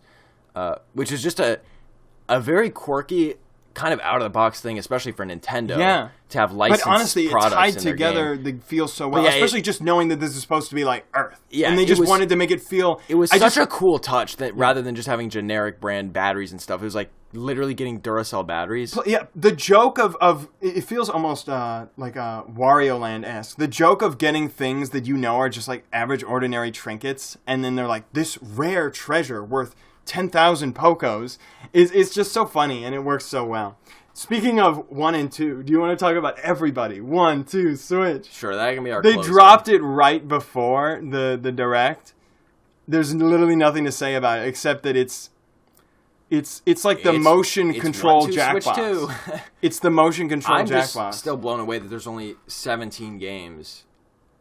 He was pretty blown away when I told him there could be up to 100 players, though. Well, if anything, that just seems like a giant nightmare of a connection issue. Yeah. Like, one person's phone is lagging, dude, it could ruin the whole game. Dude, yeah, because we have that problem with Jackbox. I mean, start rants because I can't put in an answer. Not that I think, like, the game is gonna, like, pause and buffer for everybody's connection, but, like, imagine you're playing that game with the Ninja Stars, your phone starts lagging, and there's either two scenarios. It makes it so, like, you can't... Dude, they don't want you to see the swords and Ninja Stars because they're, like, moving like... Yeah, exactly. It's like... I'm doing, like, a jumping thing with my hand right now. It's either the Ninja Star doesn't get thrown or your game is so laggy that you, like, somehow throw 10,000 of them, and it's, like... It just seems like, I don't know. It's literally... That game is literally playing pretend with a score. Well, that's the problem with 1-2 Switch. It's like, what if... you actually just had a race on the beach instead. Like, 1-2 Switch honestly just feels like a how many times have we had fun having a race on the beach? 1-2 Switch of many. Yeah. 1-2 Switch. One time we did it in the rain. Literally feels like a tech demo for the Switch motion controls because I mean it literally had like that one game where you. That's what the first one was. You use the HD rumble. No, that's what I'm saying. The first game. Use the HD rumble to count the balls inside of a thing, and it's like it literally is just showing off the HD rumble how you can feel very precise vibrations. It's like. Literally a tech demo. So it's like, why are you making a sequel to a tech demo? I don't know. It just seems goofy, but, somebody's going to buy it, so I guess they'll make a little bit of money. Well, yeah, that was the whole thing. They spent too much money on it, and they had to put it out there, even though apparently their own company didn't have a high opinion of it. The horse mascot? It's like, bro, is this 2012? Dude, like, what honestly, is this? It feels very Nintendo, though. Kind of, but it feels like so American. See, here's the thing. This game feels very... American targeted because except that party thing, the trailer was in Tokyo. True. But this game actually, the game as a whole feels very not Nintendo in its branding. It's like the most like Jackbox. It's the most anti-Nintendo since removing the Mii's from Wii Sports. Yo, we should talk about that. Not now. Sports. Yeah, not now. It's not relevant enough. For a number of reasons. But the most Nintendo thing is the horse mascot guy. You know that the Switch Sports would have done much better if they had Mii's in it. I'm just saying. Absolutely. Dude, I was thinking about it, though. And that horse mask guy, he'd be like the kind of guy who would like appear as like a trophy in Smash Bros. Can you imagine that? They would. They do like the deep cuts. A realistic modeled person. But I know you wanted that to be the final thing, but I actually did have more opinions that I want to share. Again, just small things. I forgot to mention how many times has there been 2 WarioWares on the same console? I forgot to bring that up when we were talking about WarioWare. Well, I think the only other one was on the Game Boy Advance. I'm pretty sure that's the only one that had a duplicate because that's exactly what I was thinking. At least for a new game, not a remake. That's why I just didn't expect it. I was like, okay, get it together. Yeah. It's just going to be the WarioWare game on the Switch. It's like if they had 2 Smash Bros on one console. Because every WarioWare game has taken advantage of the unique functionality of whatever console. And Get It Together didn't really take advantage of anything specifically with the Switch. Although arguably you could say that it's just like the whole multiplayer vibe of the Switch. But yeah, I mean, the Switch has the motion control stuff. the Wii did too, so I guess it makes sense that we're just getting another motion control based one. Now might be a good time to bring up Pokemon again, since they did lead in with that. Again, I said I'm kind of just apathetic about Pokemon at this point. I don't like that they're now already having 2 versions was a gimmick to just make whatever version you got more interesting. Now it's almost like they just want you to buy as many different versions as possible. Plus with the DLC, guys. And if you're a Pokemon head out there, you know this. Gen 6, Gen 6, the turning point for Pokemon. The first generation with 3D modeled Pokemon. It was literally, I mean, think about this. Every single Pokemon, 600 of them, 700, wait, how many was it in Gen 6? I don't remember. Maybe just reached 700 of them. All got 3D models. Like, seriously, that is mind-blowing. That's a lot of 3D models. The amount of work that was put into that game. It was They made it seem almost easy. It was literally... They were probably working on it a long time beforehand. Yeah, definitely, because I think there was a pretty big gap between Black and White and X and Y. But anyways, this literally could have been a revolution where the Pokemon series just became even better, more mainstream, more popular. Instead, it became mainstream in the worst way. It's crazy because X and Y and the remakes, Omega Ruby and Alpha Sapphire, again, if you're a Pokemon head, you know this. Literally the pinnacle of Pokemon. Those games were masterpieces. I definitely don't think that's an undisputed fact, but I do know there are people out there. It's generally held to be true. I mean, if you're old school, yes, you like the Black and White is maybe your favorite game because Black and White 2, also fantastic. And I mean, literally every Pokemon game up to that point was fantastic. But as somebody who grew up with the Gen 6, Omega Ruby, Alpha Sapphire specifically, my all-time favorite Pokemon game, literally 900 hours in that game. Yes. Like, actually, I broke... But how much of that did you spend with toilet paper shoved under the joystick? A little bit. I was auto-breeding for shinies, but it doesn't matter. That one looping island. But I almost completed the global Pokédex in that game, which is like which is a thing that you can't even do anymore. Well, yay! Not in any convenient way. No, just straight up, because they don't have all the Pokemon in the new games anymore. Yeah. They just don't have all the Pokemon. And I love how we found out after the eShop closed, though, you need like a secondary software for the Pokemon transfer, whatever that's called, to work. Well, you need Bank, and then you need to subscribe to Bank. Pokemon. No, I looked up, there's some other secondary service that you need if you want to go beyond one generation, and we don't have it. Anyways, what was my soapbox rant about? Oh. Omega Ruby Alpha Sapphire, literally best game I've ever played in my life. Just kidding, but best Pokemon game by a long shot. Literally, I love that game so much. If I booted it up right now, I could play through the whole thing again and have so much nostalgia and joy. I got Pokemon Moon. It was hard to play. I literally, even through half of the game, it was difficult to actually enjoy it. And everything since then I haven't played, but it looks terrible, and I just think it's gone so downhill. I get laughs out of it. The cutscenes, the way they're scripted and stuff. It's genuinely sad. Oh, that was something I forgot to mention in Super Mario RPG. The stuff they were showing up, they look like they put legit cutscenes in that game. Yeah. Like cinematic. Yeah. It looked that was cool. But the reason why I originally brought up Pokemon is because it made me think of it. I was talking about 2 Warios on one console, WarioWare. 2 Pokemons on one console. That usually... Usually there's at least like a sub-console between like DS, DSi. Usually it's one main game and then a remake. Yeah. But they've already had a main game and a remake and now... And a spin-off with the Legends of Arceus. Yeah. They're really pumping them out, but the Switch has had a surprisingly long lifespan. Well, and Let's Go... Pikachu. Well, that's a remake. That's a remake too. So 2 remakes. Wait, it is? Yeah, it's a remake of the original Gen 1. You didn't know? I never knew that. I thought they were just spin-offs. No, I just thought they were spin-offs. I actually didn't know that. Well, why'd they choose Eevee then? Just brand recognition? Just like everybody Yeah, probably Eevee? Brand recognition and just it's a very gimmicky Pokemon. Well, that just shows you how little I care about Pokemon now, which is so sad because, again, just imagine a little kid who plays Omega Ruby Alpha Sapphire and is like, I'm going to love Pokemon forever. I used to literally be able to... You know what I'm starting to think? How I am about Mario is how you are about Pokemon. I used to be able to name instead of optimistic. Every single Pokemon. I mean, you have to understand how Jaded high my hopes were for the future. I'm going to play this game until I'm 30. And then Sun and Moon comes out and there's like, okay. Then it's just gone. It's just gone. Like my hopes and dreams shattered. Game Freak, if you're listening, you need to make this man talk about your series the way I talk about mine. Okay, but now I assume that we were saving this for the end. Like mental communication, because you didn't mention it yet. But mental communication. How about that Earthbound teaser at the end? Wait, what? Are you trying to gaslight me? Yes, I got you. I got you. Oh, I was gonna say the. I got you. So, dude, look, he's emoting right now. What do you even mean, though? Earthbound. You should see the look. Earthbound is already like out on things. No, Earthbound 3, brother. That's Mother 3. Earthbound 2. You idiot. No, Earthbound 2, Mother 4. Earthbound 2, Mother 4. Earthbound 3, Mother 4. You giving me an aneurysm, dude. Gay mechanics, bro. Gay mechanics, dude. I was gonna say though. Well, first of all, this is something I've always wanted to say. I might as well throw it out here. It's just a small thing. They're definitely gonna name like Mother 3 like Earthbound 2, but like with a subtitle if it ever does come out. Because that's why I said Earthbound. That's 3. what they did with Mother 1. They named it Earthbound Beginnings. You know. That's why I said Earthbound. But you actually remind me of something I was gonna say. Also, back when we were talking about Super Mario RPG, is that them remaking Super Mario RPG is like them releasing, or maybe even remaking like with the Super Mario with the Nintendo 64 design. Mother 3. Yeah, it is a huge open door. It is. Like, the fact that they're going back that far into their history. Yeah. It almost, guys, get this. It almost makes me feel like there's some justification for their hatred towards emulation.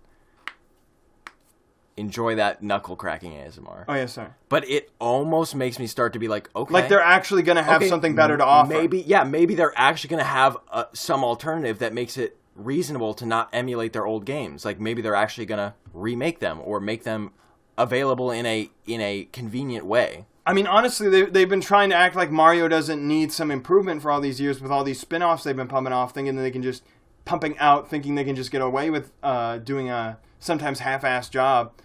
Sorry, my language. With Strikers. But then now it seems like they're actually deserving it. Maybe this is a trend for Nintendo. You know those things we've been doing that we don't deserve to do? Instead of stopping doing them, let's make them deserved. Maybe that's where they're going. Exactly. But that would actually be a good way to end it. Dude, wait, imagine next Direct, they're like, introducing Nintendo Music, the streaming service. Yes! That'd be wild. If that happens in my lifetime, I'm taking off my skin. And you're eating your skin? Your skin? No, I don't care. He's going to turn into a cryptid. If they made it like Spotify streaming service, $20 a month, I don't care. I'd pay $40 a month for that. That would be so good. From a consumer standpoint, because I love all of their music, the entire library. Oh my goodness, Nintendo has such good music. From an archival standpoint. Archival, yes. From an archival and organizational standpoint, like to have official releases of everything, that would be so amazing. I have to say this because I kept forgetting this. They didn't say much about Splatoon, but dude, they did Chocolate Dirty. You remember the Splatfest?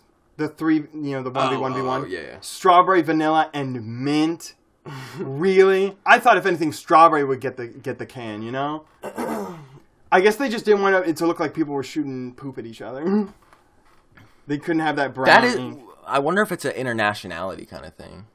Could be. But as a Strawberry head, I'm just glad to be represented. Even though our sister won't let me play our only copy of Splatoon 3. Strawberry, I think, is like a very American flavor. It might be. I'm not sure.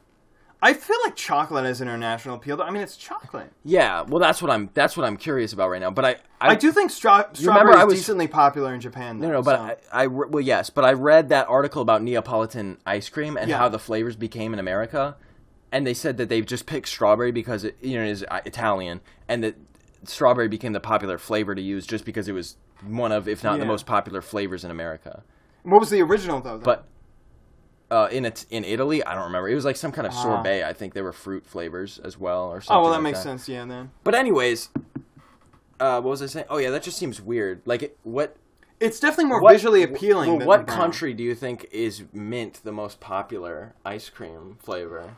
Sounds like something British blokes would be into. They love their leaves. He just said British blokes, bro. They love their leaves. Yeah, I know. I got that. Wait, hold on. I'm about to Jamie this. Figure out what the most popular. In the meantime, I'll talk about how I've heard a few people not complain, but note how when they started talking about Splatoon, they were hoping they would say something about the DLC, the new DLC, sort of like side adventure, like the Octo expansion equivalent. I keep forgetting its name. Side Order. That's it. But they didn't have anything on that, which I gotta admit, I in retrospect, it wasn't on my mind at the time, but now I that does feel like it could have been all that better if they just mentioned a little bit of that. But I'm sure they're still working on it. It's divisive. I'm seeing about equal number of sources saying that... Okay, well, first of all, everything agrees that vanilla is the number one. Yeah. I feel like that's pretty international. But I'm seeing different sources say either mint chocolate chip. This is for the UK, by the way. British blokes. Either mint chocolate chip is the second top or chocolate. But in all of them, the top 5 include mint chocolate chip, chocolate, strawberry. Of course, vanilla is number 1. And salted caramel I'm seeing a lot. Ooh. I feel like that you need that fruit in there, you know? I feel like chocolate and vanilla, you know, one is like a cream spice thing, one is like a sweet rich thing. Actually, vanilla is a bean, so technically it is a fruit. I know, but it's treated like a spice almost. Or like it's like a... Well, yeah, like you think of it like spice, with mint and stuff, yeah. But culinary like, categories are weird. This is way off topic. We gotta end this. I do feel like the chocolate vanilla strawberry has the most range, but you know what they picked was Welcome good. to the Nintendo Direct podcast where we talk about the top ice cream flavors. I mean, if somebody hopped in and then hopped out, and they would probably like think a few minutes later, like, oh, the Splatoon. They would check your timestamps and they'd be like, it all makes sense because your timestamps are so fabulous. Right? Yes, me and the timestamps, dude. This is going to be impossible for you to timestamp. I know. This is so long, Jonathan. But I'm loving it, dude. Well, you got to wrap it up. I'm done. Only other thing I was gonna, well, not the only other thing. I was going to say, this is almost like the was it the 2014 Direct, where they made a point of saying, actually, we have no new Mario games. Dude, when they said, it looks to be a great year for Mario fans, and they hadn't even showed Super Mario Wonder yet, that was just insane. Like, that was such a power move, like, oh, but you think, oh yeah, the new Mario Kart track looked cool too. You're like in a bathtub, and there's like NES-themed like stylization everywhere. It's like weird, but it's just so pretty. What cup is it? I don't know anymore. The stone mushroom. The rock mushroom? It's a stone, Luigi. You didn't make it. Or is it the boomerang flower? And then just a few things that made me laugh. I noticed there was one more Stardew Valley clone. Sort of. It was like a farming-looking game again. They didn't get them all out of their system from the last Direct. I did talk about that on the podcast, right? We talked about the Stardew clones and how that one Nintendo Direct was overtaken with them and everyone was memeing about it. Another thing that really made me laugh was there's like this clip from the Persona spin-off game where they're talking about knock your enemies down and stun them to perform a special extra move called Once More. And it's just so funny. It's like a special second attack called Doing It Again. Like, and it would be funny enough just in the fact that I know like Once More is like a phrase. Dude. But like it's funny enough that it's already so straightforward that it might as well not be like a pun or a clever name or anything. But also, like, even marketing as a cool mechanic, like, stunning an enemy to get a second attack is not that... it's not a novel concept. I wonder about that a lot, though. Imagine it's, like, a translation thing, where in Japan there might be...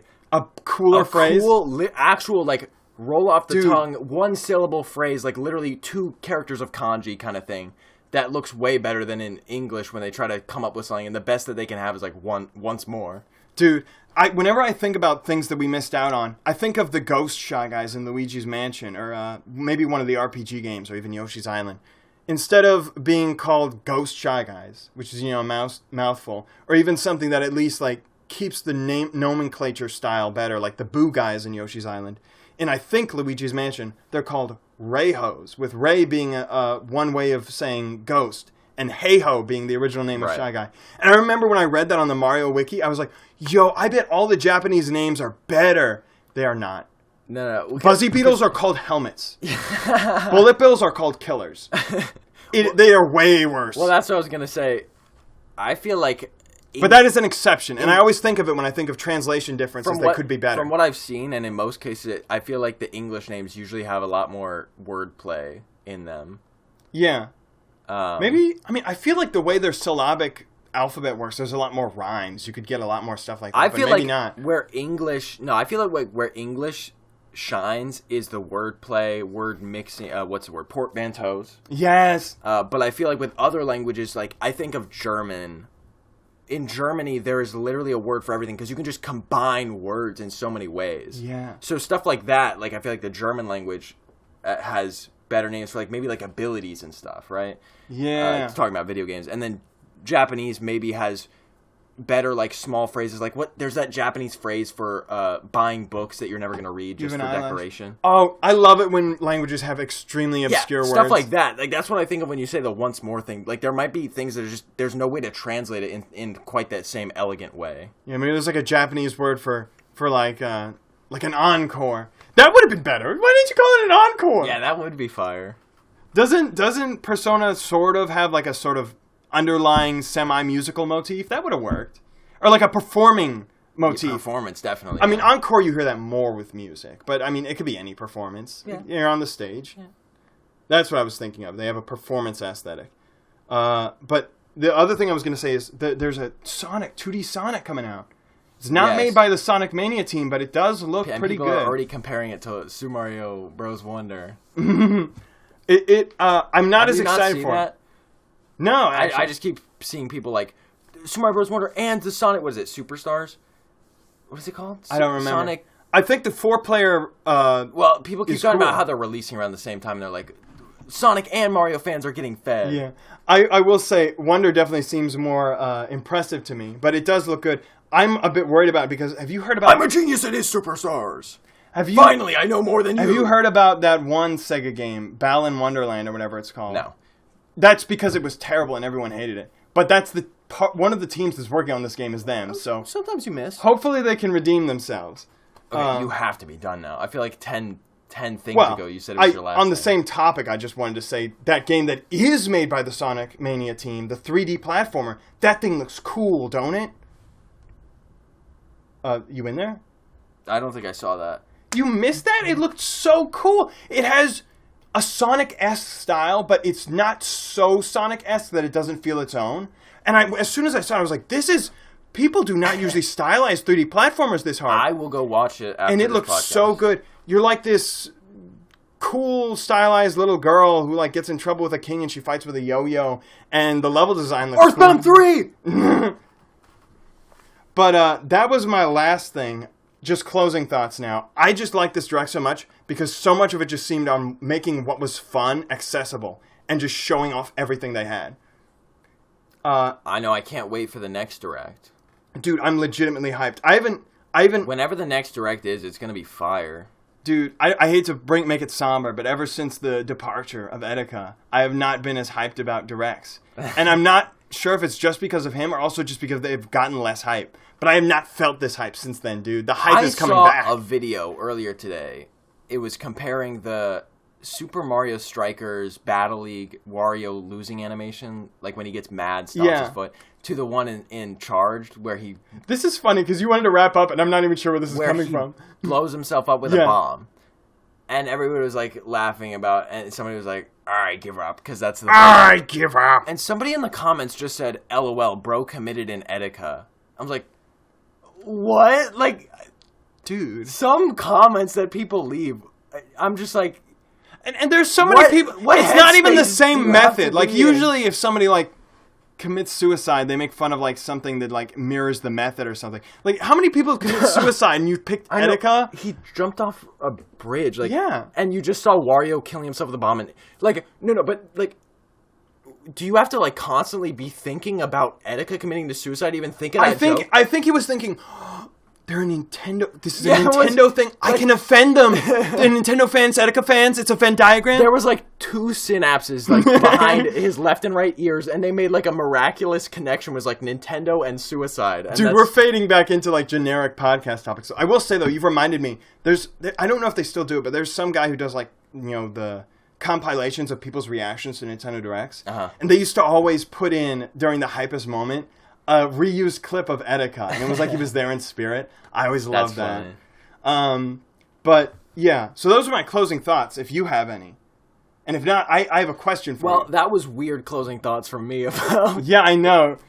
Again, that seemed like more something we just bring up on the podcast. Yeah. Why is that flickering? That light always flickers. Okay, it's kind of getting creepy in here. Yeah, so ask your question light, so I can get out. When we both got scared earlier, we have an automatic light. It snapped on. We weren't expecting it, and now the other one just flickered.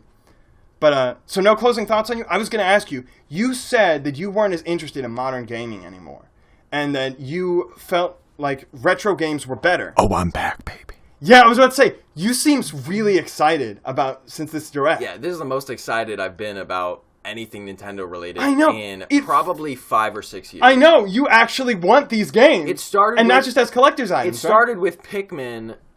Like, Pikmin being announced, it's like, oh, okay, automatically, like, I'm gonna buy that. That's what I was gonna say in Pikmin. I'm just gotta say this. Why do they keep calling them Intrepid Explorers? It's like it's an official title. You notice they always say that in the intro cutscenes?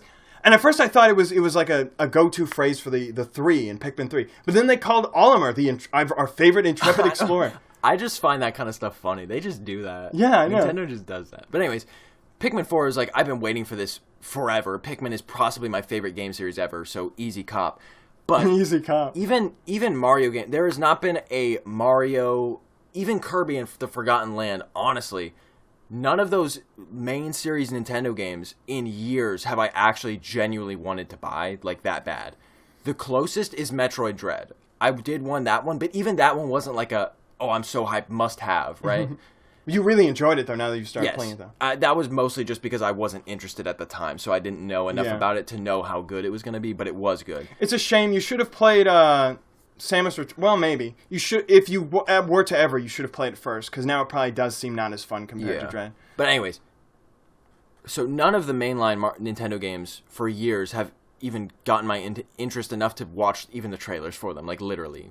Maybe once watch the trailers and not really keep up with it, but I'm telling you right now, I mean, it's just crazy. Like, there's no option. Like, I can't not buy the Super Mario RPG remake. I can't not buy Super Mario Bros. Wonder. Like I said, marketing history. It's just not buying those. It's literally like, it would be life-changing if I didn't play those. There's not even that normal guilt about, like, feeling like you're contributing to, like, Nintendo's, like, disconnect from fans or their bad business choices. This is all good business choices. There's this connection with the fans. Like, they understand us. I keep thinking of Bowser's Fury. Like, that game was original. Like, the Bowser's Fury added stuff. That game was original.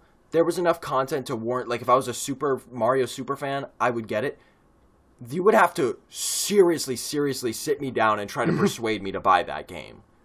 Right? And part of it is because we already have the original game on we didn't want to buy it twice. We were just talking about this. But even then, you'd have to sit me down and really try to persuade me to buy that.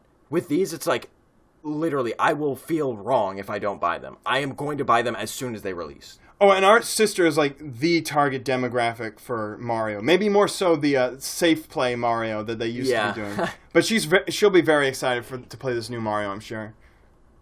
But yeah, no, definitely, this literally does. Like, I seriously, I haven't felt like I'm gonna actually want to buy something from Nintendo in so long, and now it's like, take my money, dude. Like, I'm excited to buy these games. So faith in Nintendo definitely restored. This is like crazy. I think that these games are gonna seriously overperform for them, and it's gonna encourage them to keep doing this.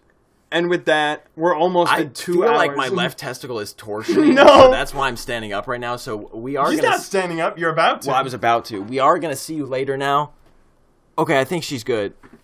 Oh, everything hurts. There's something funny about a male organ being named she. My male gonads are female. They identify that way, I guess. I feel like that came off like very Ben Shapiro or Stephen Curry. I guess my testes identify as whatever they want to be. We're officially out of Nintendo Direct podcast and back into normal podcast territory. Anyways, this has been... No, you go first. This has been the bro host. And the co-host. And we will see you next time. In an actual podcast. Goodbye. Yo, there's thunder outside. Hola, ¿cómo está? ¿Cómo se dice puter en español? I mean, como en inglés? ¿Cómo se... Restart. This is racially motivated. This is racially motivated. That would be the most random start to a pod or a video especially about to a Nintendo Direct specific podcast. ¿Cómo se dice puter? That has absolutely nothing to do ¿Cómo with se dice anything. puter en español?